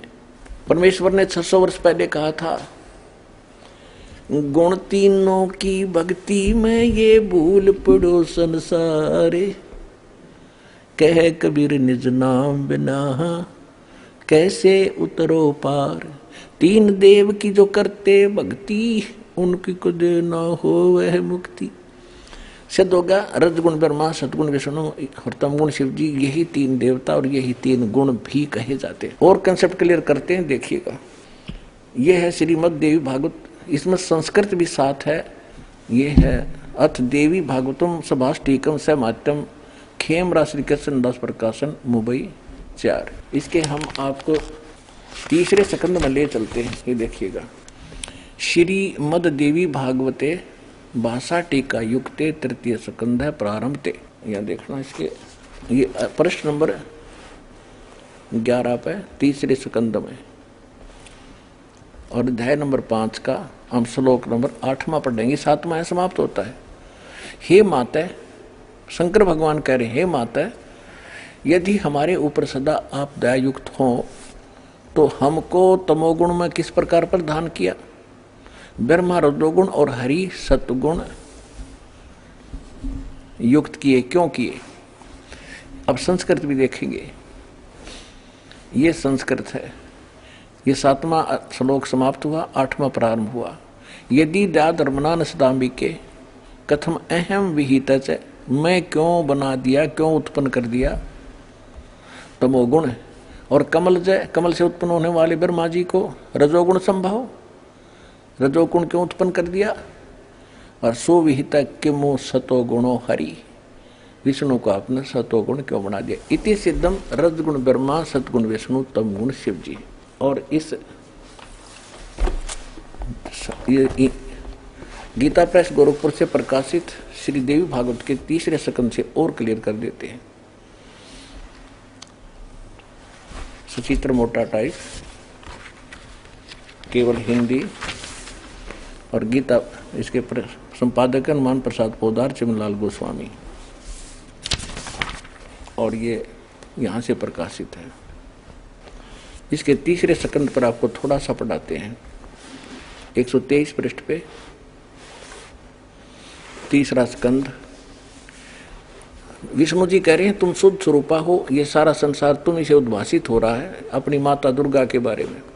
मैं ब्रह्मा और शंकर, हम सभी तुम्हारी कृपा से विद्यमान हैं। विष्णु जी कह रहे, हमारा आविर्भाव माने जन्म, तिरोभाव माने मृत्यु हुआ करता है।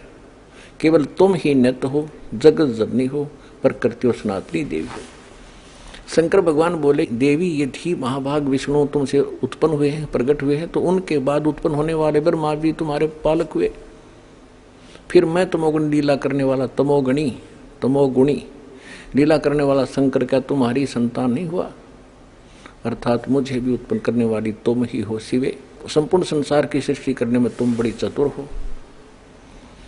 इस संसार की सृष्टि, स्थिति और संहार में तुम्हारे गुण सदा समर्थ हैं। उन्हीं तीनों गुणों से उत्पन्न हम ब्रह्मा विष्णु एवं शंकर, रजगुण ब्रह्मा सद्गुण विष्णु तमगुण शिव जी नियमानुसार कार्य में तत्पर रहते हैं। देवी भागवत के इस चंद पंक्तियों ने 4 कंसेप्ट क्लियर कर दिए। ब्रह्मा विष्णु महेश नासवान है, प्रकृति दुर्गा को कहते हैं, और ये तीनों इसके पुत्र हैं। रजगुण ब्रह्मा सतगुण विष्णु तमगुण शिव जी हैं। और ये भी स्पष्ट कर दिया कि हम केवल जो हमें आदेश होता है नियमित ही काम कर सकते हैं, हम किसी का संस्कार घटा बढ़ा नहीं सकते। और ये सिद्ध हो गया रजगुण ब्रह्मा है, सतगुण विष्णु तमगुण शिव जी। महाराज जी, गीता अध्याय नंबर 7 के श्लोक 12 से 15 में तीनों गुणों के उपासकों को राक्षस स्वभाव को धारण किए हुए मनुष्य में नीच कहा गया है। इसका क्या अभिप्राय है? पुण्यात्माओं, 7वें अध्याय के 4 मंत्र पढ़ेंगे 12 से 15। अब देखिए ये तो सिद्ध हो गया रजगुण ब्रह्मा सतगुण विष्णु तमगुण शिव जी, नथिंग एल्स। ये देखिएगा श्रीमद् भगवद गीता अध्याय नंबर 7 का और श्लोक नंबर 12। और भी जो सतोगुण से उत्पन्न होने वाले भाव हैं और जो रजोगुण तथा तमोगुण से होने वाले भाव हैं उन सब को मुझ से होने वाले हैं ऐसा जान, परंतु वास्तव में उनमें मैं और वे मुझ में नहीं है। अब यहां इसने क्या कहा है कि रजगुण ब्रह्मा से, सतगुण विष्णु से, तमगुण शिव जी से जो कुछ भी हो रहा है, रजगुण ब्रह्मा से उत्पत्ति, क्योंकि रजगुण के ब्रह्मा जी के अंदर एक ऐसा गुण भर दिया इसने, जीव के बस की बात नहीं, उसके प्रभाव से उत्पत्ति, संतानोत्पत्ति करेगा ही करेगा। और विष्णु जी में सतोगुण ऐसा भर दिया, सब एक दूसरे मोह ममता जकड़े रहेंगे, यहाँ फंसे रहे। और तमोगुण का अपने बेरा शंकर जी के काम करे, ये सब न मार के अपने पिता के पास भेज देता है। ये कहता है इन तीनों गुणों से जो कुछ हो रहा है, रजगुण ब्रह्मा सतगुण विष्णु तमगुण शिव जी से, इसका मुख्य कारण मैं हूं, क्योंकि इसको 1 लाख मानव शरीरधारी प्राणियों का निताहार करना पड़ता है, सूक्ष्म शरीर को भून कर खाता है। इसलिए कहता है मैं इनमें नहीं और ये मुझ में नहीं, और ये जो कुछ भी हो रहा है इसका मुख्य कारण, निमित्त कारण मैं ही हूं, मुझ से ही हो रहे। अब आगे देखना, अब 13वें श्लोक में क्या कहा, 7वें अध्याय का, अध्याय नंबर 7 का और श्लोक नंबर 13। गुणों के कार्य रूप सात्विक, राजस और तामस, इन तीनों प्रकार के भाव से सारा संसार प्राणी समुदाय मोहित हो रहा है। इन तीनों गुणों से पूरे, यानी ब्रह्मा विष्णु महेश से परे मुझ अविनाशी को नहीं जानता। अब ये देखिएगा, ये गीता प्रेस गोरखपुर से प्रकाशित है, संपादक हैं इसके, ये देखिएगा, संपादक है हनुमान प्रसाद पोदार, और ये कहां से, ये यहां से प्रकाशित है। ये है रुद्र संहिता और संक्षिप्त शिव पुराण, पृष्ठ नंबर 110 पे, गीता प्रेस गोरखपुर से प्रकाशित, सचित्र मोटा टाइप। इस प्रकार ब्रह्मा विष्णु और रुद्र, इन 3 देवताओं में गुण हैं, यानी रजगुण ब्रह्मा, सतगुण विष्णु, तमगुण शंकर, इन 3 देवताओं में गुण है, परंतु शिव गुणातीत माने गए हैं। वो इन तीनों से अलग हैं। 26वें पढ़ते हैं, अपने मतलब की बात पढ़ेंगे। यहां आगे अब नीचे, पुत्रो, ब्रह्मा और विष्णु को ये काल बोल रहा है, पुत्रो तुम दोनों ने तपस्या करके प्रसन्न हुए मुझ परमेश्वर से सृष्टि और सतिथि नामक 2 कृत, यानी जो 2 विभाग, ये 2 जॉब प्राप्त किए हैं, और ये दोनों तुम्हें बहुत प्रिय है। इसी प्रकार मेरी विभूति स्वरूप रुद्र और महेश्वर ने, मैं नहीं है, ने 2 अत्यंत उत्तम कृत्य, संहार और तिरोभाव प्राप्त किए। अब देखो, ये ब्रह्मा विष्णु तो ये हो गए दोनों पुत्र, रुद्र और महेश्वर ये इन दोनों से न्यारे, यानी 4 हो गए, और बोलने वाला वो इनका पिता इनसे अलग है। इन तीनों गुणों, रजगुण ब्रह्मा सतगुण विष्णु तमगुण शिव जी से परे, दास ने आपको दिखा दिया श्री शिव पुराण के अंदर कि इनका बाप है यू। ये खुद कहता है ब्रह्मा विष्णु पुत्रो, तुमने 2 विभाग मेरे से प्राप्त किए हैं, इसी प्रकार रुद्र और महेश्वर ने प्राप्त किए, महेश्वर ने, तो ये 5वां है इनका बाप, ये बोल रहा है यहाँ पर। अब ये कहता है कि ये तीनों गुणों ब्रह्मा विष्णु महेश तक सीमित हैं, ये मुझे भी ना जानते, मेरी भक्ति भी ना करते। आगे देखो 7वें अध्याय का श्रीमद् भगवद गीता का 14वां श्लोक में क्या कहा है, क्योंकि ये अलौकिक अर्थात अति अद्भुत त्रिगुण भी बेरी माया, रजगुण ब्रह्मा सतगुण विष्णु तमगुण शिव जी द्वारा फैलाया गया जाल बड़ा खतरनाक है, ये दुस्तर है।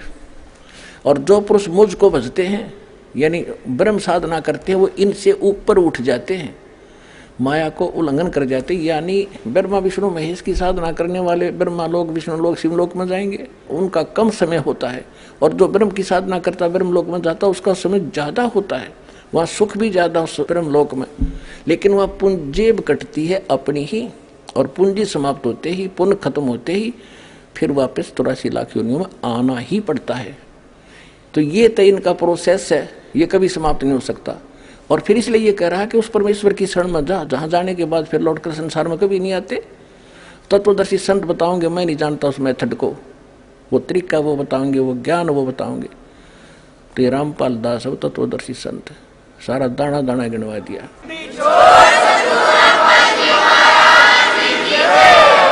अब ये कह रहा है कि जो इनको छोड़कर, ब्रह्मा विष्णु महेश को छोड़कर मेरी साधना करते हैं, इस माया ब्रह्मा विष्णु महेश से ऊपर उठ जाते हैं। जैसे मार्कंडेय ऋषि बंगाल की खाड़ी में तपस्या कर रहा था, ओम नाम का जाप जपया था।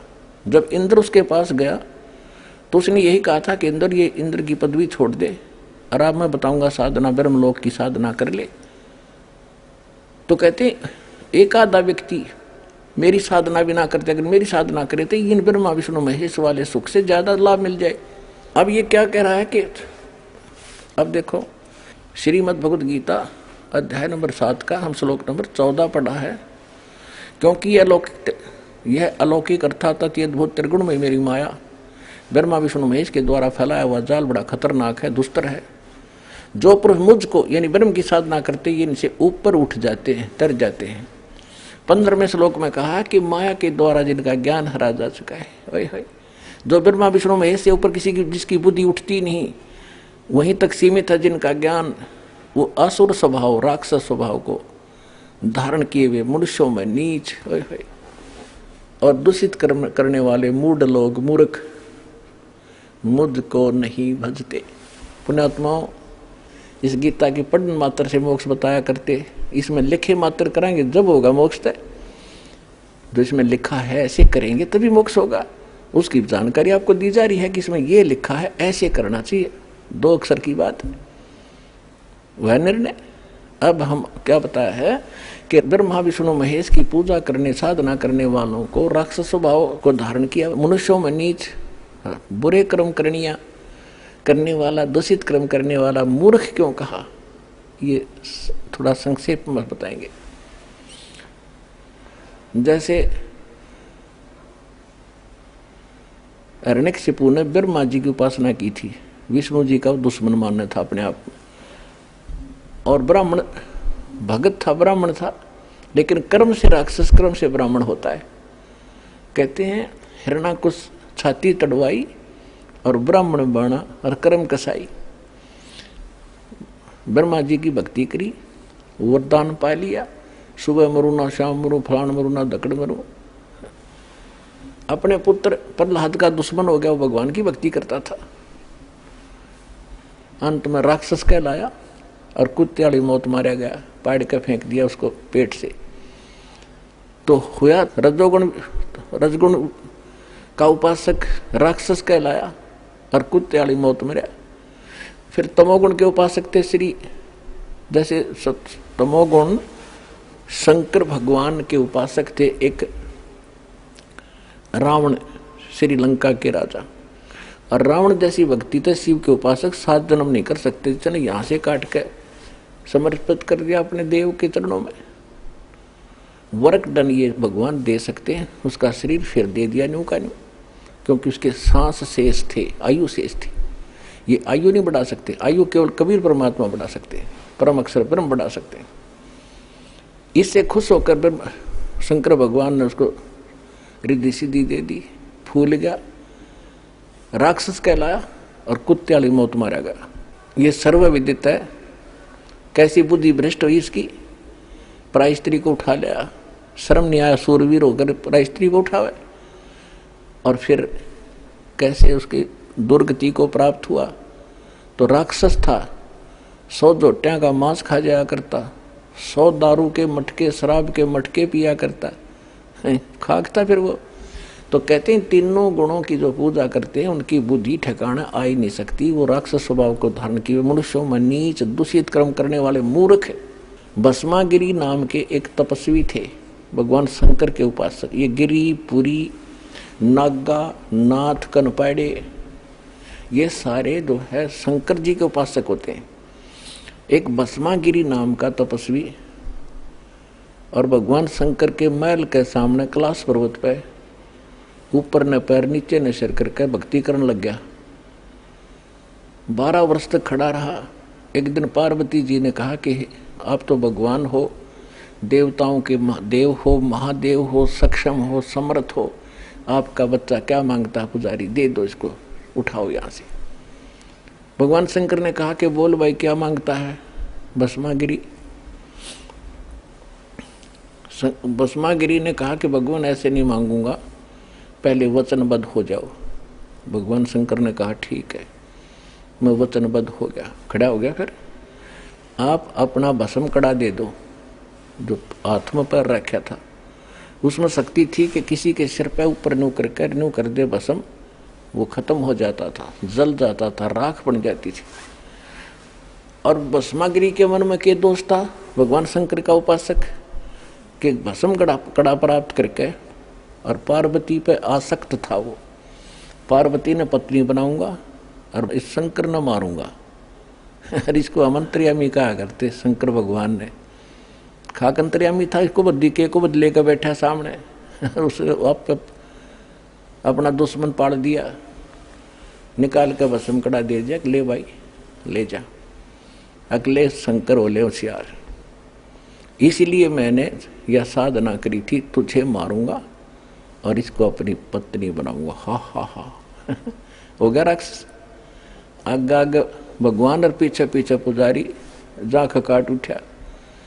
जिसको हम अविनाशी कहा करते थे, शंकर भगवान अविनाशी, अविनाशी होता तो खड़ा रहता, काजा करे, मार के करेगा। कबीर भगवान थे अविनाशी, दरिया में गिर दिया गंगा के अंदर, और तोब के गोले चला दिए, छींट तक नहीं लगी परमात्मा के।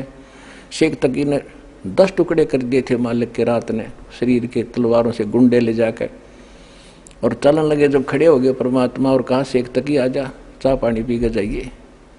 पसीने आ गए थे उन गुंडा के।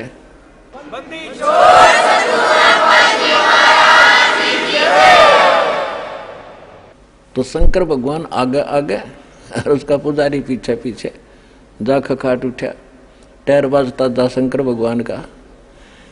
अब भगवान ने दया करी, बीच में आकर खड़े हुए खुद परमेश्वर, पार्वती रूप बना के, और कहने लगे भाई डट जा, कहाँ जा रहे हो, आ जाओ, मैं भी तो आपके लिए तड़प रही हूँ। खड़ा हो गया जब मूर्ख, और कहा कि शंकर भगवान तो 100 किलोमीटर दूर डटेगा नहीं, तू चिंता ना करे। वह खड़े हो गए तो पार्वती कहने लगी कि मुझे डांस करके दिखा। पार्वती रूप में परमात्मा थे। तो उसने कहा देखो मैं तो तपस्वी आदमी, मैंने डांस करना नहीं आता। पार्वती रूप में भगवान बोले ला मैं सिखाती हूँ, इस पैर को आगे कर, इसको पीछे कर, डर, फिर इसने ऊपर कर, इसने नीचे करे। जब वो सरपा आ गया और कर ऊपर, जिस हाथ में कड़ा ले रहा था ना वो सरपा आ गया उस पोड़ी बूझ के। जब कह दिया भस्म, भस्मा गिरी, वहां खत्म हुआ। उसके बाद वो भस्मा असुर कहलाया, भस्मासुर राक्षस। जब वो कड़ा लेकर शंकर भगवान के आगे प्रकट हुए परमात्मा विष्णु रूप धारण करके, शंकर जी बोले विष्णु जी पागले, बात बिगड़ गई। परमात्मा बोले क्या हो गया भाई, कैसे ऐसे उसने जुल्म कर दिया, मेरे साथ धोखा कर दिया। कोई बात नहीं, उसको मैंने मार दिया है। नहीं नहीं ऐसे कैसे मार दिया, वो तो मरने वाला था ही, उसके पास तो कड़ा है कि ये कड़ा ले तेरा। कैसे लाए, तब रुके जब कड़ा देख लिया कि कैसे लाए, कि नो ना पूछा कैसे लाए, तू चल वापस, आप चलो। जब उस भस्मागिरी की राख देख ली ना, जब शंकर भगवान के दिल की वो पल्स ठीक हुए और धड़कन ठीक हुई, तो पुण्यात्माओं हम कांडड़े डुआ रखे थे मूर्खा न मारे। और परमात्मा कहा करते 3 देव की तो करते भक्ति, उनकी कदे ना हो भक्ति। अब विष्णु भगवान की और कथा सुना दूं। एक बार कुंभ का पर्व हुआ हर की पैड़ी हरिद्वार में, और जहाँ ये कुंभ का पर्व होता है इनकी दंत कथा लोक वेद मनमाना आचरण है वैसे तो ये सारे के सारे अपने अपने ग्रुप में इकट्ठे हो जाते हैं। पुरी अलग, गिरी अलग, नागा न्यारे, वैष्णो अलग से, नाथ न्यारे, कनपाड़े अलग से।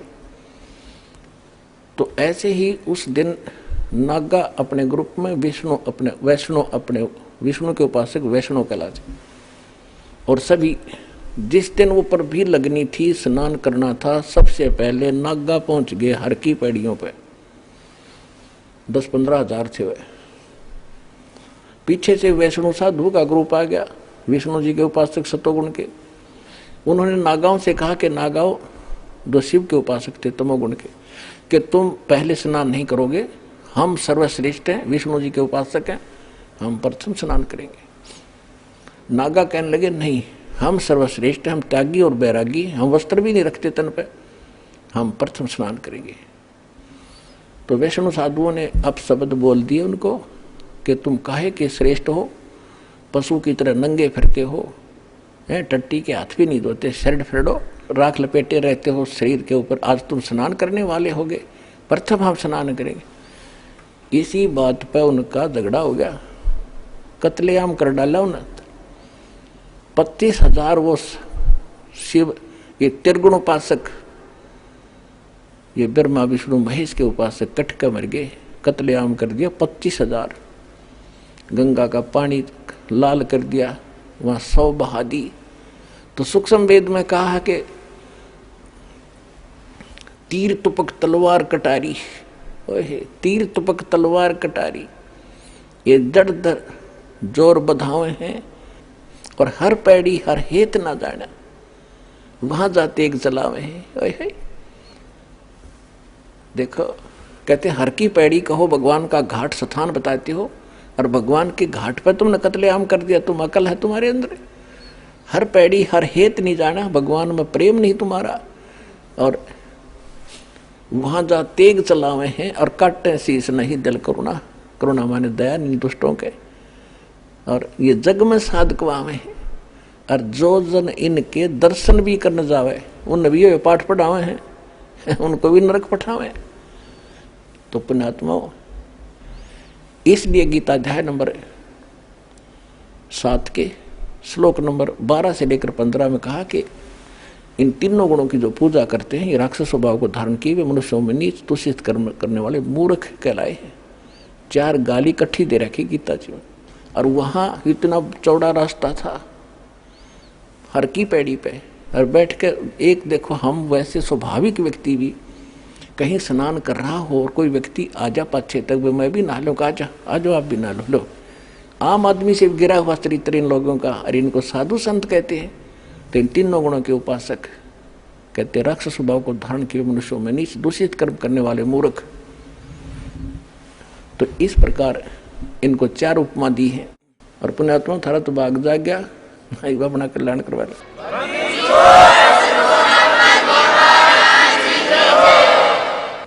आइए अब हम उन श्रद्धालुओं के अनुभव जानते हैं जो जगत गुरु तत्वदर्शी संत रामपाल जी महाराज जी से दीक्षा प्राप्त कर चुके हैं तथा उनके द्वारा बताए गए भक्ति मार्ग पर चल रहे हैं। नमस्कार सर। सत साहेब जी। क्या शुभ नाम है जी आपका? मेरा नाम अनिल प्रसाद सिंह अर्थात भक्त अनिल दास है। कहाँ से आए हैं सर? मैं कपूरथला कैंट पंजाब से आया हूँ। सर क्या काम करते हैं आप? मैं केंद्रीय विद्यालय कपूरथला कैंट में वर्तमान में वाइस प्रिंसिपल ग्रेड में पीजीटी फिजिक्स हूँ, और मेरी इस पीजीटी फिजिक्स पद पे 20 साल की जॉब है। इस बीच में मैंने नवंबर 2003 से मई 2005 तक जवाहर नवोदय विद्यालय ढलाई त्रिपुरा राज्य में डेपुटेशन पे प्रिंसिपल भी रहा, और वर्तमान में मैं पुनः केंद्रीय विद्यालय में वाइस प्रिंसिपल ग्रेड में पीजीटी फिजिक्स पद पे कार्यरत हूँ। सर संत रामपाल जी महाराज की शरण में आने से पहले आप कौन सी भक्ति करते थे? संत रामपाल जी महाराज के शरण में मैं 27 मार्च 2004 को आया था, और उसके पहले 98 से 2004 तक मैं संत आसाराम जी का शिष्य था। और उन्होंने जो दीक्षा दी थी तो पूरे पंडाल में माइक पे 5-7 मंत्र बोलते थे। ओम नमः शिवाय, ओम नमः भगवते वासुदेवाय, हरिओम तत्सत, ओम ऐं नमः, ऐसे गायत्री मंत्र भी, ओम भूर्भुवः स्वः तत्सवितुर्वरेण्यं भर्गो देवस्य, ऐसे जो पूरा मंत्र है ऐसे और 5-7 मंत्र बोल देते थे। और वो कहते थे कि इनमें से आपको जो मंत्र अच्छा लगता है, जो आपके इष्ट देव हैं, वो मंत्र चुन लीजिए। तो उसके पहले मैं शिव जी को मानता था कि वही सर्वशक्तिमान भगवान है, मुझे कुछ ज्ञान था ही नहीं। तो मैंने ओम नमः शिवाय मंत्र चुन लिया था और मुझे ओम नमः शिवाय मंत्र सेलेक्ट कर लिया, तो मेरा वही मंत्र हो गया। और बाद में उसके बाद एक मंत्र वो और देते थे, सोहम, और वो जाप करने की विधि वो बताते थे कि सांस बाहर जाए तो सो और सांस अंदर आवे तो अहम बोलना है। और इसका वो लाभ ये बताते थे कि इस मंत्र के जाप करने से परमात्मा प्राप्ति जल्दी हो जाती है, शीघ्रता से हो जाती है। तो मुझे ये समझ में नहीं आता था कि जब ओम नमः शिवाय मंत्र जाप रहे हैं, शिव जी हमारे इष्ट हैं, तो फिर दूसरे मंत्र से शीघ्रता से क्यों आ जाती है। तो चूंकि बुद्धि नहीं थी तो मैं इस पे साइलेंट था। लेकिन ऐसे जो भक्ति बताते थे वो करता था। साथ में वो मौन मंदिर बना रखे हैं अपने आश्रमों में। तो मैं उस समय मैं राजस्थान में था, कांकरोली जिला में। तो वहाँ पे एक आश्रम था उनका, तो उस आश्रम में जाके मैं मौन भी धारण करता, 24 घंटे का, 1 सप्ताह का ऐसे। और उसके बाद वो 24 एकादशी का व्रत भी बताते थे, और जितने भी 4 रात्रि जागरण होते हैं, जन्माष्टमी, कृष्णाष्टमी, रामनवमी, और इस तरह से और जो 4 बताते थे वो सारा करता था। साथ में जो गणेश पूजा आ जाता था तो वो भी करते थे, नवरात्रि का पाठ भी करते थे, और जो कन्याएं होती थी छोटी छोटी अविवाहित, तो उनकी पूजा भी वो बताते थे, वो सारे करता था। इन सभी क्रियाओं को उसके बाद वो जितने भी उनके आश्रम से पुस्तक निकलती थी, जितनी भी कैसेट्स निकलती थी, वो सबको मैं ध्यान से सुनता था। सारे पुस्तकों को मैं ध्यान से पढ़ता था ताकि कोई भी नई चीज आ जाए तो मैं उनको क्रियान्वित करूं। वो बताते थे चतुर्मास में जमीन पे नहीं सोना, पलंग पे नहीं सोना चाहिए, जमीन पे सोना चाहिए, तो मैं जमीन पे सोता था। काले कपड़े नहीं पहनना चाहिए चतुर्मास में, तो मैंने काले कपड़े छोड़ दी। फिर वो तिल और वो आमले के पानी से नहाना चाहिए, मेरे बाल्टी भी खराब हो गए, मैं वो भी नहाया। लेकिन इन सभी क्रियाओं को करते करते मुझे कोई भी आध्यात्मिक लाभ तो बहुत दूर की कौड़ी थी। मुझे कोई शारीरिक में जो शरीर में कष्ट और शुरू हो गया और लाभ कुछ भी नहीं हुआ। जैसे मेरे घुटने में दर्द शुरू हो गए, मुझे सर्वाइकल हो गया, मुझे डिस्क की प्रॉब्लम हो गई, और सबसे बड़ी बात जो मेरे पेट काफ़ी खराब रहता था, इंडाइजेशन की प्रॉब्लम रहती थी। मैं उनका इतना भक्ति भी करता था, सुबह शाम, और सारे मंत्र जाप करना, सब कुछ करना, और मैं 1000-1,500 रुपये महीने की आयुर्वेदिक दवाइयाँ खाता था, और फिर भी मुझे कोई राहत नहीं होती थी। और चूंकि ज्ञान नहीं था तो मुझे उनकी भक्ति से कोई शिकायत भी नहीं थी। और इसके अलावा उन्होंने कहा एक बार कि जोग वशिष्ठ महारामायण पढ़ना चाहिए, तो मैंने वो पुस्तक ला करके पूरी पढ़ ली। अटबट क्या लिखा था मुझे उसकी कुछ समझ में तो आता नहीं था, लेकिन चूंकि गुरु ने कहा था मैं पढ़ता ही रहता था। उसमें एक चीज मैंने जरूर पढ़ा था कि भगवान राम के वो मुझे याद है, भगवान राम के जो गुरु थे वशिष्ठ जी, वो जब नगरों में निकलते थे तो गांव के जो प्रजा लोग होते थे वो उनको गालियां निकालते थे, उनसे बदसलूकियां करते थे। तो मुझे इतना लगता है कि जो सच्चे संत होते हैं, जो भी होते हैं, तो समाज को लोग उनसे घृणा करते ही हैं। उनसे जुड़े हुए मेरे में एक ये तड़प जाग गई उनसे जुड़ने के बाद, कि जैसे वो कहते थे कि संत अगर डांट दें, कुछ गुस्सा करें, तो भी उनसे वो समझना चाहिए हमारा सौभाग्य है। तो ऐसे भक्त के कुछ लक्षण तो मेरे में जरूर आ गए थे। वो कहते थे दूसरे संतों की वो सत्संग नहीं सुनना, लेकिन मेरे अंदर वो ऐसी तीव्र जिज्ञासा थी कि हम जहाँ भी रहते थे, आसपास में किसी भी संत का सत्संग होता था, मैं सुनता ही था। वहाँ से उनकी सीडी लाना, कैसेटें लाना, सारी बुक्स लाना, कि कोई भी अच्छी चीज़ मिल जाए, अच्छी क्रिया मिल जाए, तो मैं उसको करना चाहता था। आसाराम जी बहुत सारे कैसेटें निकालते थे, बहुत भयावह, जैसे मौत की मौत। उसको मैं रात को 10-11 बजे कैसेट को अंधेरे एक कमरे में लगा के सुनता रहता था, ताकि मुझे परमात्मा मिल जाए। और दूसरे संतों के भी सत्संग में भी जाता रहता था। तो मैं उनसे, संत बताते थे कि अनन्य भक्ति से परमात्मा की प्राप्ति होती है। तो फिर मैं सोचता था कि हमें मंत्र शिव जी का दिया गया है, ओम नमः शिवाय, शिव जी हमारे इष्ट हैं, लेकिन हमें रामनवमी भी मनाने को कहा जाता है, हमें विजयादशमी भी मनाने को कहा जाता है, हमें दुर्गा की पूजा भी करने को कहा जाता है, हमें हनुमान जयंती भी मनवाया जाता है, माने सारी देवी देवताओं की, और श्राद्ध भी निकलवाया जाता है। तो फिर ये अनन्य भक्ति कैसे हुआ? तो फिर हमें परमात्मा मिलेंगे नहीं। तो मैं किसी संत से पूछ दिया, एक हिसार में बहुत सारे संत आया करते थे, तो मुझे वो समझाया करते थे कि जैसे आप शिव जी को अपना इष्ट मानते हो, तो अगर भगवान राम के मंदिर में जाओ तो आप ये मानो कि ये राम नहीं है, ये शिव हैं, तो आपकी भक्ति अनन्य हो गई। लेकिन मुझे ये नहीं समझ में आया ही नहीं, मैं संतुष्टि मुझे नहीं हुई कि राम की मूर्ति और शिव कैसे हो सकते हैं। तो फिर ये मुझे संतुष्टि नहीं होती। फिर ये सत्संग में जो सभी संतों के पास में जाता था तो वो बताते थे कि ब्रह्मा विष्णु महेश त्रिदेव हैं, और परमात्मा के भी जिक्र करते थे कि परमात्मा हमारे रक्षक हैं, सब सृष्टि रचनहार हैं। परमात्मा कोई और है। तो मैं उनसे सवाल करता था कि जब ब्रह्मा विष्णु महेश अगर देव की संज्ञा में आते हैं तो परमात्मा कौन है? तो ये संत हमें बताते थे कि फिर तो आपको उपनिषद का ज्ञान देना पड़ेगा। तो ऐसे यहाँ से कहीं भी एक तरफ ये सुनाते थे कि ब्रह्मा जी, विष्णु जी और शिव जी अमर हैं, दूसरी तरफ इन्हीं की कथाओं में सुनाते थे कि ब्रह्मा जी की आयु 100 वर्ष है। तो मेरी समझ में नहीं आता था कि जब ये अमर हैं तो फिर इनकी आयु 100 वर्ष ही है, तो 100 वर्ष तो फिर ये अमर कैसे हुए? फिर मैं चूंकि मैं शास्त्रों को भी पढ़ता था, मैंने शिव पुराण और ये विष्णु पुराण, ब्रह्मा पुराण ये सब पढ़ा। तो शिव पुराण में शुरू में पढ़ता था तो उसमें ये मैंने पढ़ा, मुझे समझ में आता था बंदी छोड़ सतगुरु रामपाल जी के शरण में आने से पहले कि ब्रह्मा और विष्णु की उत्पत्ति शिव से हुई। शिव पुराण पढ़ने में हमें ये समझ में आया। और जो विष्णु पुराण पढ़ा मैंने तो उसमें विष्णु जी से शिव जी और ब्रह्मा जी की उत्पत्ति हुई। तो हिसार में एक दीन दयालु जी जो संत हैं उनका भी सत्संग यहाँ खूब हुआ करता था, मैं वहां भी सुनने जाता था। उनसे मैंने पूछा कि शिव पुराण में ब्रह्मा और विष्णु की उत्पत्ति शिव से लिखी गई है और विष्णु पुराण में विष्णु से शिव जी और ब्रह्मा जी की उत्पत्ति लिखी हुई, ये कैसे संभव है? तो वो बहुत गुस्से हो गए कि तुम कुछ नहीं जानते हो और तुम नास्तिक हो और तुम ऐसे सवाल करते हो। और फिर कहा, बाद में मैं चुपचाप रहा क्योंकि हमें बताया गया था कि संत अगर डांटते भी तो उसमें भगत का कल्याण समझना चाहिए। तो इस भाव से मैं चुपचाप ऐसे रह गया कि मैं तो अज्ञानी हूँ। तो फिर बाद में उन्होंने कहा कि ऐसा है कि किसी कल्प में शिव रूप में परमात्मा आते हैं और सभी को उत्पत्ति करते हैं और ऐसे ऐसे होता है, लेकिन ये मुझे संतुष्टि यहाँ से नहीं मिली थी। इस बंदी छोड़ सतगुरु रामपाल जी के शरण में आने से पहले हमें कोई भी आध्यात्मिक संतुष्टि नहीं मिली, शारीरिक कष्ट दूर नहीं हुए। और मैं चूंकि पीजीटी फिजिक्स था और प्लस 1 प्लस 2 को मैं फिजिक्स पढ़ाता था, और सभी लोग जानते हैं जो शिक्षा से जुड़े हुए हैं, फिजिक्स टीचर बहुत ट्यूशन कमाते हैं, माने 1-2 लाख रुपए महीने का वो ट्यूशन से कमा लेते हैं सैलरी के अलावा। 50,000 तो बहुत मामूली रकम होता है उनके लिए।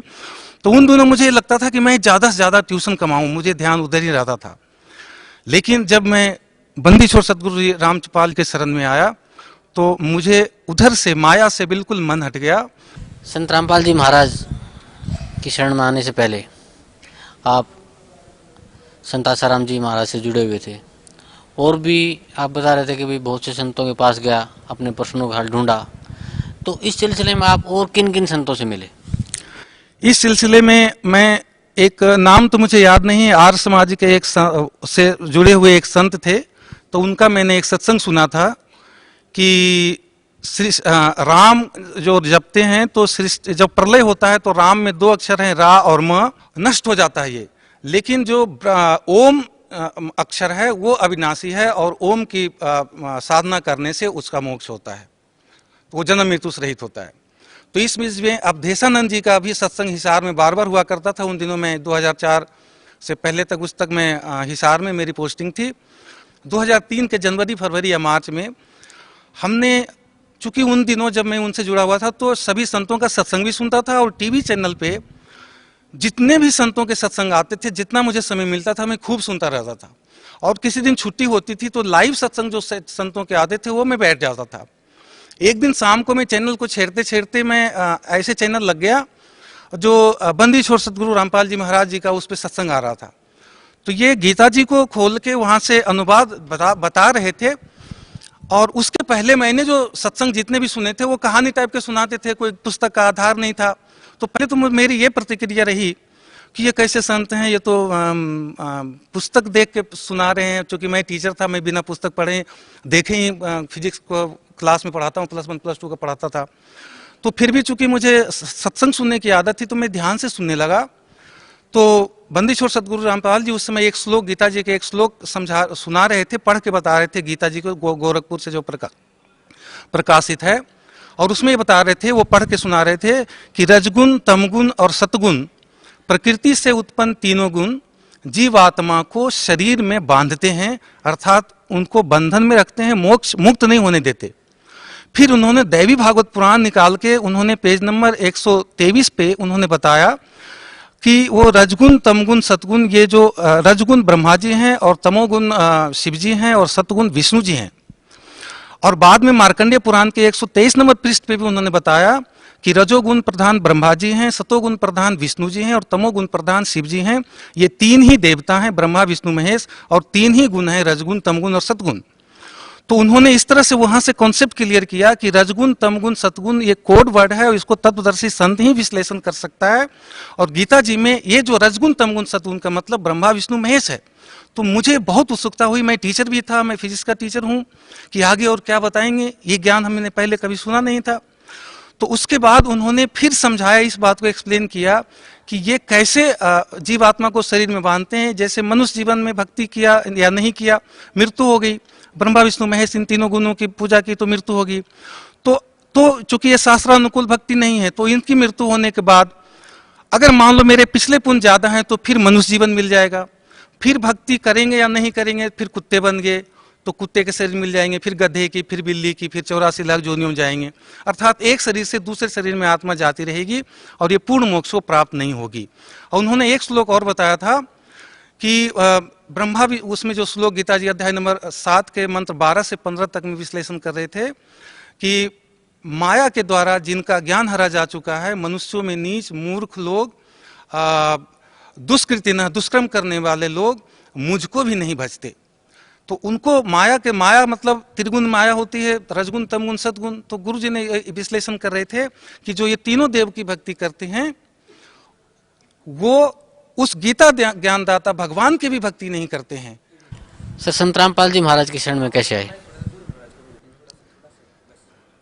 एक दिन मैं टीवी चैनल को छेड़ते छेड़ते एक चैनल लग गया, उसमें संत रामपाल जी महाराज का सत्संग आ रहा था और उसमें गीता जी के एक श्लोक को, जो गीता प्रेस गोरखपुर से जो प्रकाशित थी, उसको पढ़ के प्रोजेक्टर पे, वो टीवी पे दिखाया जा रहा था। और उसमें ये श्लोक था, रजगुण, तमगुण, सतगुण प्रकृति से उत्पन्न तीनों गुण जीव आत्मा को शरीर में बांधते हैं। ये हिंदी अनुवाद गुरुजी बता रहे थे और इसका संस्कृत भी उन्होंने पढ़ के एज इट इज सुनाया था। तो फिर उन्होंने ये गुण का विश्लेषण देवी भागवत पुराण और मार्कंडेय पुराण से किया था। मार्कंडेय पुराण के 123 नंबर पेज पे उन्होंने बताया कि रजोगुण प्रधान ब्रह्मा जी, सतोगुण प्रधान विष्णु जी और तमोगुण प्रधान शिव जी हैं। और ये तीन ही देवता हैं, ब्रह्मा, विष्णु, महेश, और तीन ही गुण हैं, रजगुण, तमगुण और सतगुण। और फिर इसी का दूसरा प्रमाण उन्होंने देवी भागवत पुराण के पेज नंबर 123, उसका भी पेज नंबर 123 जो गीता प्रेस गोरखपुर से प्रकाशित था, उस पे विष्णु जी अपनी महिमा, माता की, दुर्गा माता की महिमा गा रहे थे और वो बता रहे थे कि मैं अर्थात विष्णु जी, ब्रह्मा और शंकर तुम्हारी कृपा से विराजमान हैं और हमारा तो आविर्भाव अर्थात जन्म और तिरोभाव अर्थात मृत्यु हुआ करता है, केवल तुम ही नित्या हो, जगत जननी हो, प्रकृति और सनातनी देवी हो। गुरु जी ने बताया था कि प्रकृति शब्द याद रखना, ये गीता जी समझने में काम आएगी। और आगे फिर उन्होंने उसी 123 नंबर के दूसरी साइड में जो भगवान शंकर बोल रहे हैं कि हे माता, यदि ब्रह्मा जी को उत्पन्न करने वाले आप हो और विष्णु जी को भी आपने ही उत्पन्न किया है, तो क्या तमोगुनी लीला करने वाला मैं शंकर क्या तुम्हारी संतान नहीं हुआ, अर्थात मैं भी तुम्हारा ही संतान हुआ। तो यहाँ से भी क्लियर किया गुरु जी ने कि ये शिव जी स्वयं अपने आप को तमोगुनी बता रहे हैं, तो ब्रह्मा जी और विष्णु जी भी, ब्रह्मा जी रजोगुनी और विष्णु जी सतोगुनी हैं। तो उस श्लोक को समझाने के लिए इतने सारे प्रमाण के बाद फिर गुरु जी वापस उस श्लोक पे आए कि रजगुण, तमगुण, सतगुण प्रकृति से उत्पन्न तीनों गुण।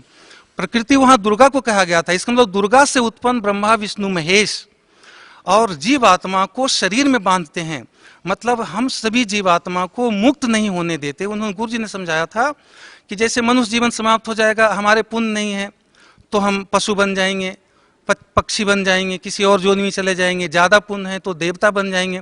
अर्थात एक शरीर से हमें दूसरा शरीर मिलता रहेगा, लेकिन हम पूर्ण मोक्ष को प्राप्त नहीं होंगे। तो इसलिए ब्रह्मा, विष्णु, महेश की पूजा हमारे गीता जी में व्यर्थ है, ऐसा गुरु जी समझा रहे थे।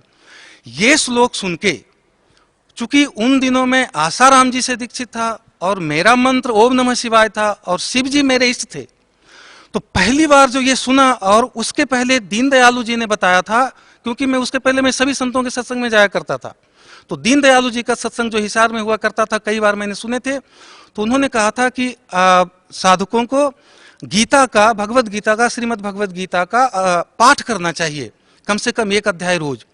तो मैं कई वर्षों से वो श्रीमद् भगवत गीता का पाठ करता था, हिंदी, और उसमें सारे श्लोक पढ़ते थे, लेकिन गुरु बिन काहु न पाया ज्ञाना, तो बिना गुरु के हमें कुछ वो समझ में नहीं आता था। मैं ये सोचता था कि ये जो गालियां ऐसी लिखी गई है साधकों के लिए गीता जी में, जैसे मूढ़, मनुष्यों में नीच, दूषित कर्म करने वाले, आसुर स्वभाव को प्राप्त पानी, मुझको भी नहीं बचते हैं और इन देवी देवताओं को बचते रहते हैं, तो मुझे लगता था कि मैं तो मंत्र जप रहा हूं, तो ये मेरे लिए नहीं है, ये तो उन लोगों के लिए है जो भगवान की भक्ति नहीं करते।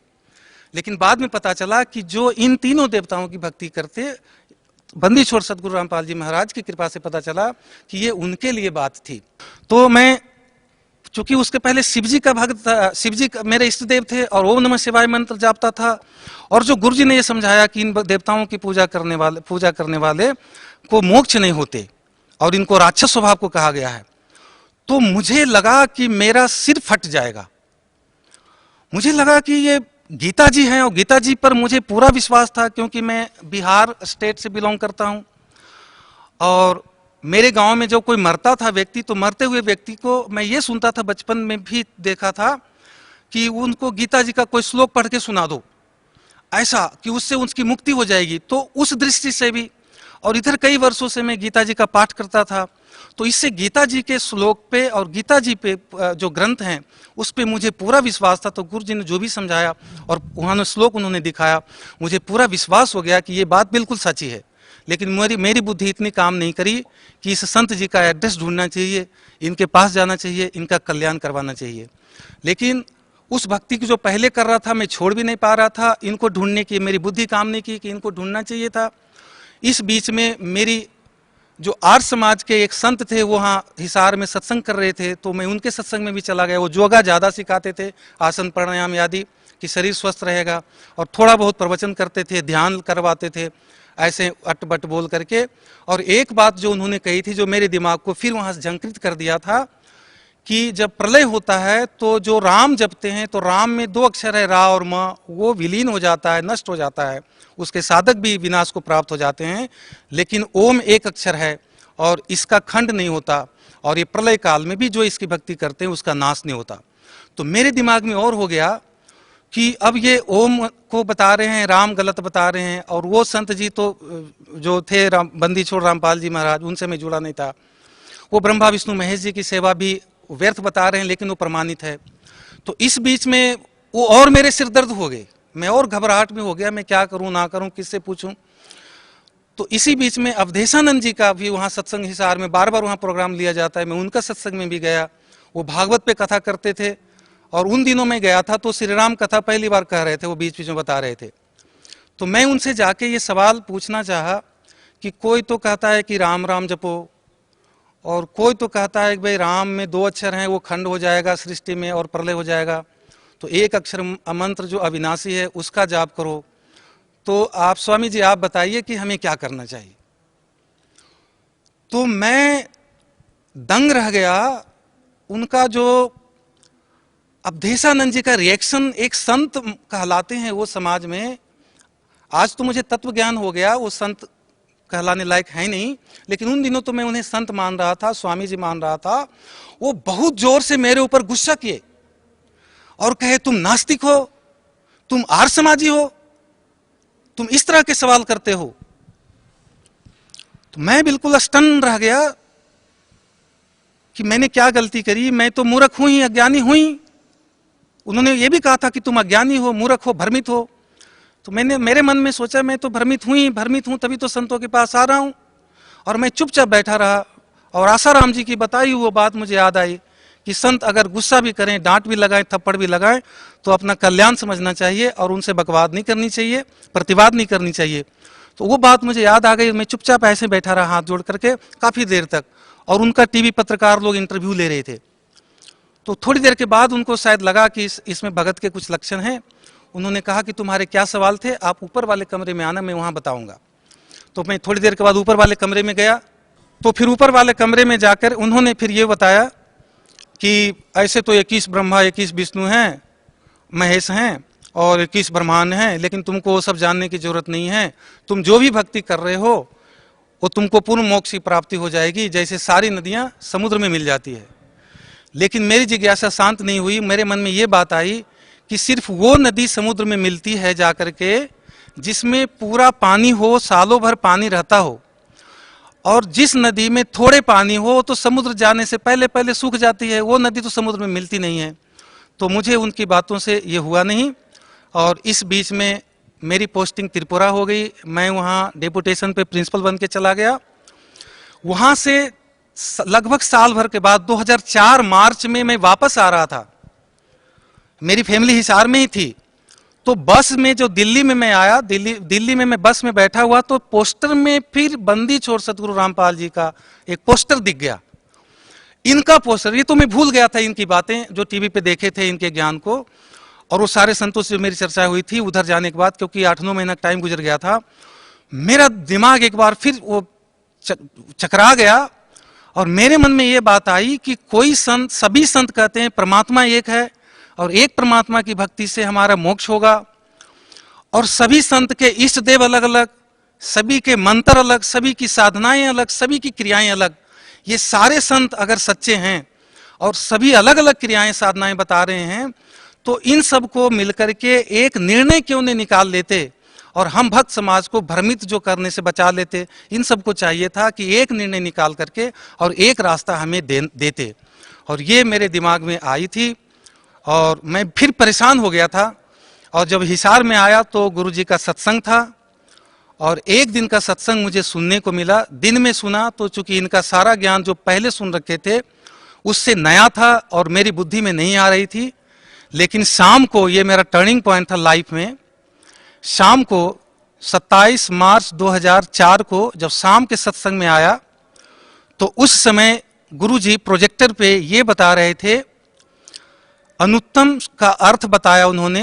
ये तो सभी को पता है, तीसरी क्लास के बालक को भी पता है कि घटिया होता है। और फिर एक शब्द व्रज था संस्कृत का, उसका अर्थ 2 डिक्शनरी से उन्होंने बताया था गुरुजी ने। एक तो आमटे का था, दूसरा मुझे याद नहीं है। और व्रज का उन्होंने अर्थ किया था, दिखाया था डिक्शनरी में, जाना, चलना, प्रगति करना, दूर जाना, देश निकाला होना, प्रस्थान करना, इस तरह के अर्थ बताए थे। मतलब जाना होता है, व्रज का अर्थ गुरुजी ने ये क्लियर किया था। और उसके बाद उन्होंने संत आसाराम जी के अनुवादित गीता के श्रीमद् भगवद गीता के अध्याय नंबर 18 का श्लोक नंबर जो 66 था, उस श्लोक में व्रज शब्द है, और वहां पे आसाराम जी ने उसका अर्थ आना किया था, गुरुजी ने दिखाया प्रोजेक्टर पे। और फिर रामसुख दास जी का जो अनुवादित था गीता प्रेस गोरखपुर से जो प्रकाशित श्रीमद् भगवद गीता, उसमें भी व्रज का अर्थ आना किया हुआ था कि मेरी शरण में आ जा। और इस अड़ंगे को सही साबित करने के लिए उन्होंने उतनी मोटी बड़ी पुस्तक थी, और उसके लगभग 17 पेज तक व्याख्या कर रखी थी। और उसके बाद उन्होंने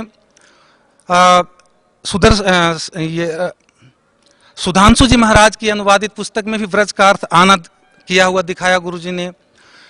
जो डॉक्टर सर्वपल्ली राधाकृष्णन जो इतने बड़े फिलोसोफर माने जाते हैं, उनके नाम पे पूरा राष्ट्र शिक्षक दिवस मनाता है कि वो बेस्ट टीचर थे, बेस्ट प्रोफेसर थे, और एक दार्शनिक थे, और बहुत बड़ा विद्वान थे, और उन्होंने भी व्रज का अर्थ आना किया था। ऐसे और कई अनुवादकों द्वारा, संतों द्वारा अनुवादित वो उन्होंने गुरुजी ने दिखाया था। उस श्लोक में व्रज का अर्थ सभी ने आना किया था। इस्कोन वाले एक दिखाए थे जिन्होंने शब्दार्थ में तो व्रज का अर्थ जाना लिख रखा था, और जो संस्कृत श्लोक जो 18 गीता श्लोक नंबर अध्याय नंबर 18 का श्लोक नंबर 66 का जो अर्थ करने लगे, तो वहां पर मेरी शरण में आजा कर दिया था। और दूसरी जो शब्द थे अनुत्तम, और सभी संतों ने, इन सभी संतों ने अनुत्तम का अर्थ अति उत्तम किया था गीता जी अध्याय नंबर 7 के श्लोक नंबर 18 का। जब ये 2 श्लोक का अनुवाद प्रोजेक्टर पे गुरुजी ने बताया था, तो मुझे ऐसा लगा कि इस पृथ्वी पे किसी भी संत के पास कोई भी आध्यात्मिक मार्ग नहीं है, आध्यात्मिक ज्ञान नहीं है। अगर उनके पास आध्यात्मिक ज्ञान होता तो गीता के श्लोकों के अर्थों का वो अनर्थ नहीं करते, और अनुत्तम का अर्थ अति उत्तम होता ही नहीं जो उन्होंने किया है। और व्रज का अर्थ जाना है, जिसका अर्थ आना किया है। तो अगर ज्ञान किसी के पास सत ज्ञान है तो बंदी छोड़ सतगुरु रामपाल जी महाराज जी के पास है, और पूरे पृथ्वी पे, क्योंकि जगत गुरु भारत ही रहा है, तो भारत से बाहर किसी संत के पास एक ज्ञान हो ही नहीं सकता। और भारत वर्ष में जो वर्तमान में जितने संत हैं, सभी से अनुवादित गीता से हमें ये स्पष्ट हो गया था कि किसी के पास कोई ज्ञान नहीं है।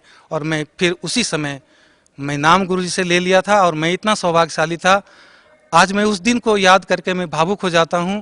मैं और मेरा बेटा, जो नाम एक बार भी नाम नहीं जपा, सुभाष था, और एक कोई और बुजुर्ग व्यक्ति थे, सिर्फ 3 व्यक्ति था। 27 मार्च 2004 को हिसार जो पुलिस लाइन में गुरुजी का सत्संग था, आज तो वहाँ कुछ कंस्ट्रक्शन हो गए हैं, और मुझे गोद में लेके पुचकार करके वो कहते थे, बेटा तुम्हारा भाग्य उदय हो गया, परमात्मा तुमसे राजी हो गए, तुम्हें मोक्ष मिलेगा और तुम्हें परमात्मा मिल गए।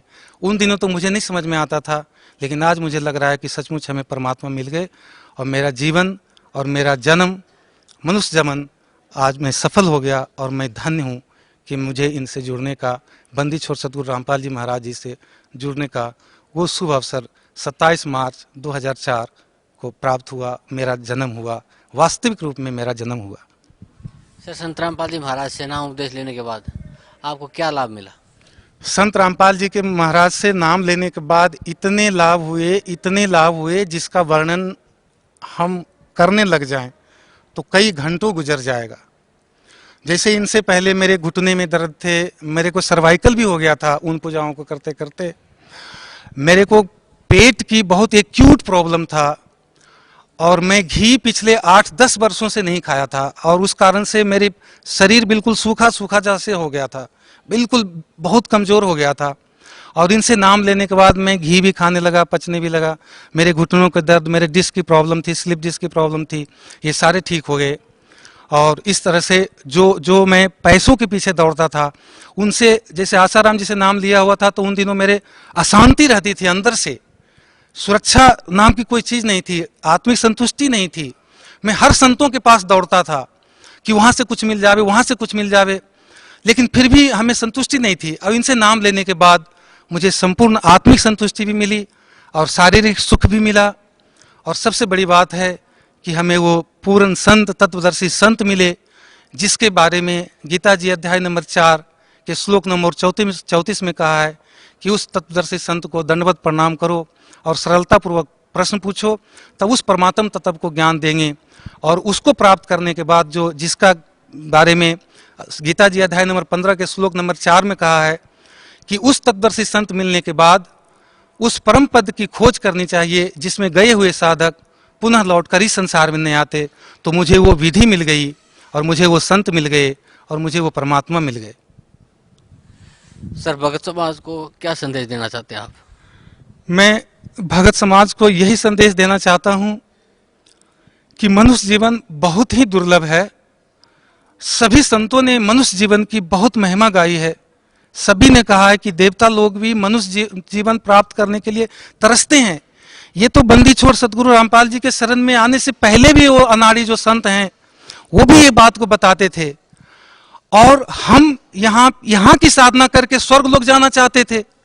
ये कितनी बड़ी दुविधा है, हमारी मूर्खता थी, क्योंकि बिना तत्वदर्शी संत के ये अज्ञान हमारा मिट नहीं सकता था। मनुष्य जीवन, देवता भी अगर मनुष्य जीवन लेने के लिए तरसते हैं, और मनुष्य जीवन प्राप्त करके अगर हम फिर भी स्वर्गलोक, जो जितने संत, बंदी छोड़ सतगुरु रामपाल जी के अलावे जितने भी संत हैं भारतवर्ष में, वर्तमान में या पहले के, सतयुग से लेकर आज तक, उनकी साधना स्वर्ग से अधिक की नहीं है। स्वर्ग में देवता लोग रहते हैं, और देवता लोग मनुष्य जीवन प्राप्त करने के लिए तरसते हैं। तो ये बात उनको समझना चाहिए, सारे भक्त समाज को, कि मनुष्य जीवन प्राप्त करके स्वर्ग प्राप्ति नहीं है। स्वर्ग से आगे रित धामा, जो गीता जी अध्याय नंबर 18 के श्लोक नंबर 62 में बताया गया है, उस शाश्वत स्थान को प्राप्त करने के लिए तत्वदर्शी संत की तलाश चाहिए। और वो तत्वदर्शी संत पूरे पृथ्वी पे, बल्कि 21 ब्रह्मांड में बंदी छोड़ सतगुरु रामपाल जी महाराज जी हैं। इनके अलावे पूरे 21 ब्रह्मांड में, इस पृथ्वी पे, इस भारत भूमि पे कोई संत है नहीं। तो मैं सभी भक्त समाज से ये अपील करना चाहूँगा, हाथ जोड़ के मैं विनम्र निवेदन करना चाहूँगा कि आप इस अनमोल मनुष्य जीवन को शास्त्र विरुद्ध साधना करके बर्बाद ना करें। एक एक सांस की बहुत कीमत है, ये मौका बार बार नहीं मिलता। पृथ्वी पे पूर्ण परमात्मा कबीर देव संत रामपाल जी महाराज के रूप में स्वयं प्रकट हैं। ये तत्वदर्शी संत की भी भूमिका कर रहे हैं। इनके पास शास्त्र प्रमाणित ज्ञान है, इनके पास सारे मंत्र हैं, मोक्ष के कंप्लीट कोर्स हैं। इनसे जुड़ने के बाद आपको शारीरिक सुख मिलेंगे, सांसारिक सुख मिलेंगे, अर्थ, धन, मोक्ष और काम, ये सभी कुछ मिलेगा। पूर्ण मोक्ष को प्राप्त होंगे आप। जिसके बारे में कहा गया है गीता जी अध्याय नंबर 15 के श्लोक नंबर 4 में कि तत्वदर्शी संत मिलने के बाद उस परम पद परमेश्वर की प्राप्ति ढूंढना चाहिए, उस परम पद को ढूंढना चाहिए जिसमें गए हुए साधक लौटकर पुनः इस संसार में नहीं आते, तो आपको वो पद मिलेगा जिसके बारे में गीता जी अध्याय नंबर 18 के श्लोक नंबर 62 में बताया गया है कि उस परमेश्वर की शरण में जाओ, उसके कृपा से तुम्हें परम शांति और शाश्वत स्थान को मिलेगा, को प्राप्त होगे। तो वो परम शांति और शाश्वत स्थान देने वाले तत्वदर्शी संत गीता जी अध्याय नंबर 4 के 34 वाले संत सिर्फ और सिर्फ बंदी छोड़ सतगुरु रामपाल जी महाराज हैं। इनके शरण में सभी भक्त समाज को आना चाहिए और वो मान बड़ाई को छोड़ के और वो झूठी साधना को छोड़ के आप साधना चैनल पे शाम को जो सत्संग आता है वो सुनिए। ज्ञान गंगा पुस्तक अगर आपको मिल जावे तो वो पुस्तक पढ़िए, सारा ज्ञान प्राप्त करिए। और अगर कोई भगत आपसे पूर्ण परमात्मा मोक्ष की, भक्ति की और संत बंदी छोड़ सतगुरु रामपाल जी महाराज के बारे में कोई जानकारी देते हैं तो आप उनको ध्यान से सुनिए और परमात्मा की शरण में आकर के अपना मनुष्य जीवन को सफल करिए, पूर्ण मोक्ष वाली भक्ति को प्राप्त करिए। मैं भक्त समाज से यही निवेदन करना चाहूँगा। Thank you so much.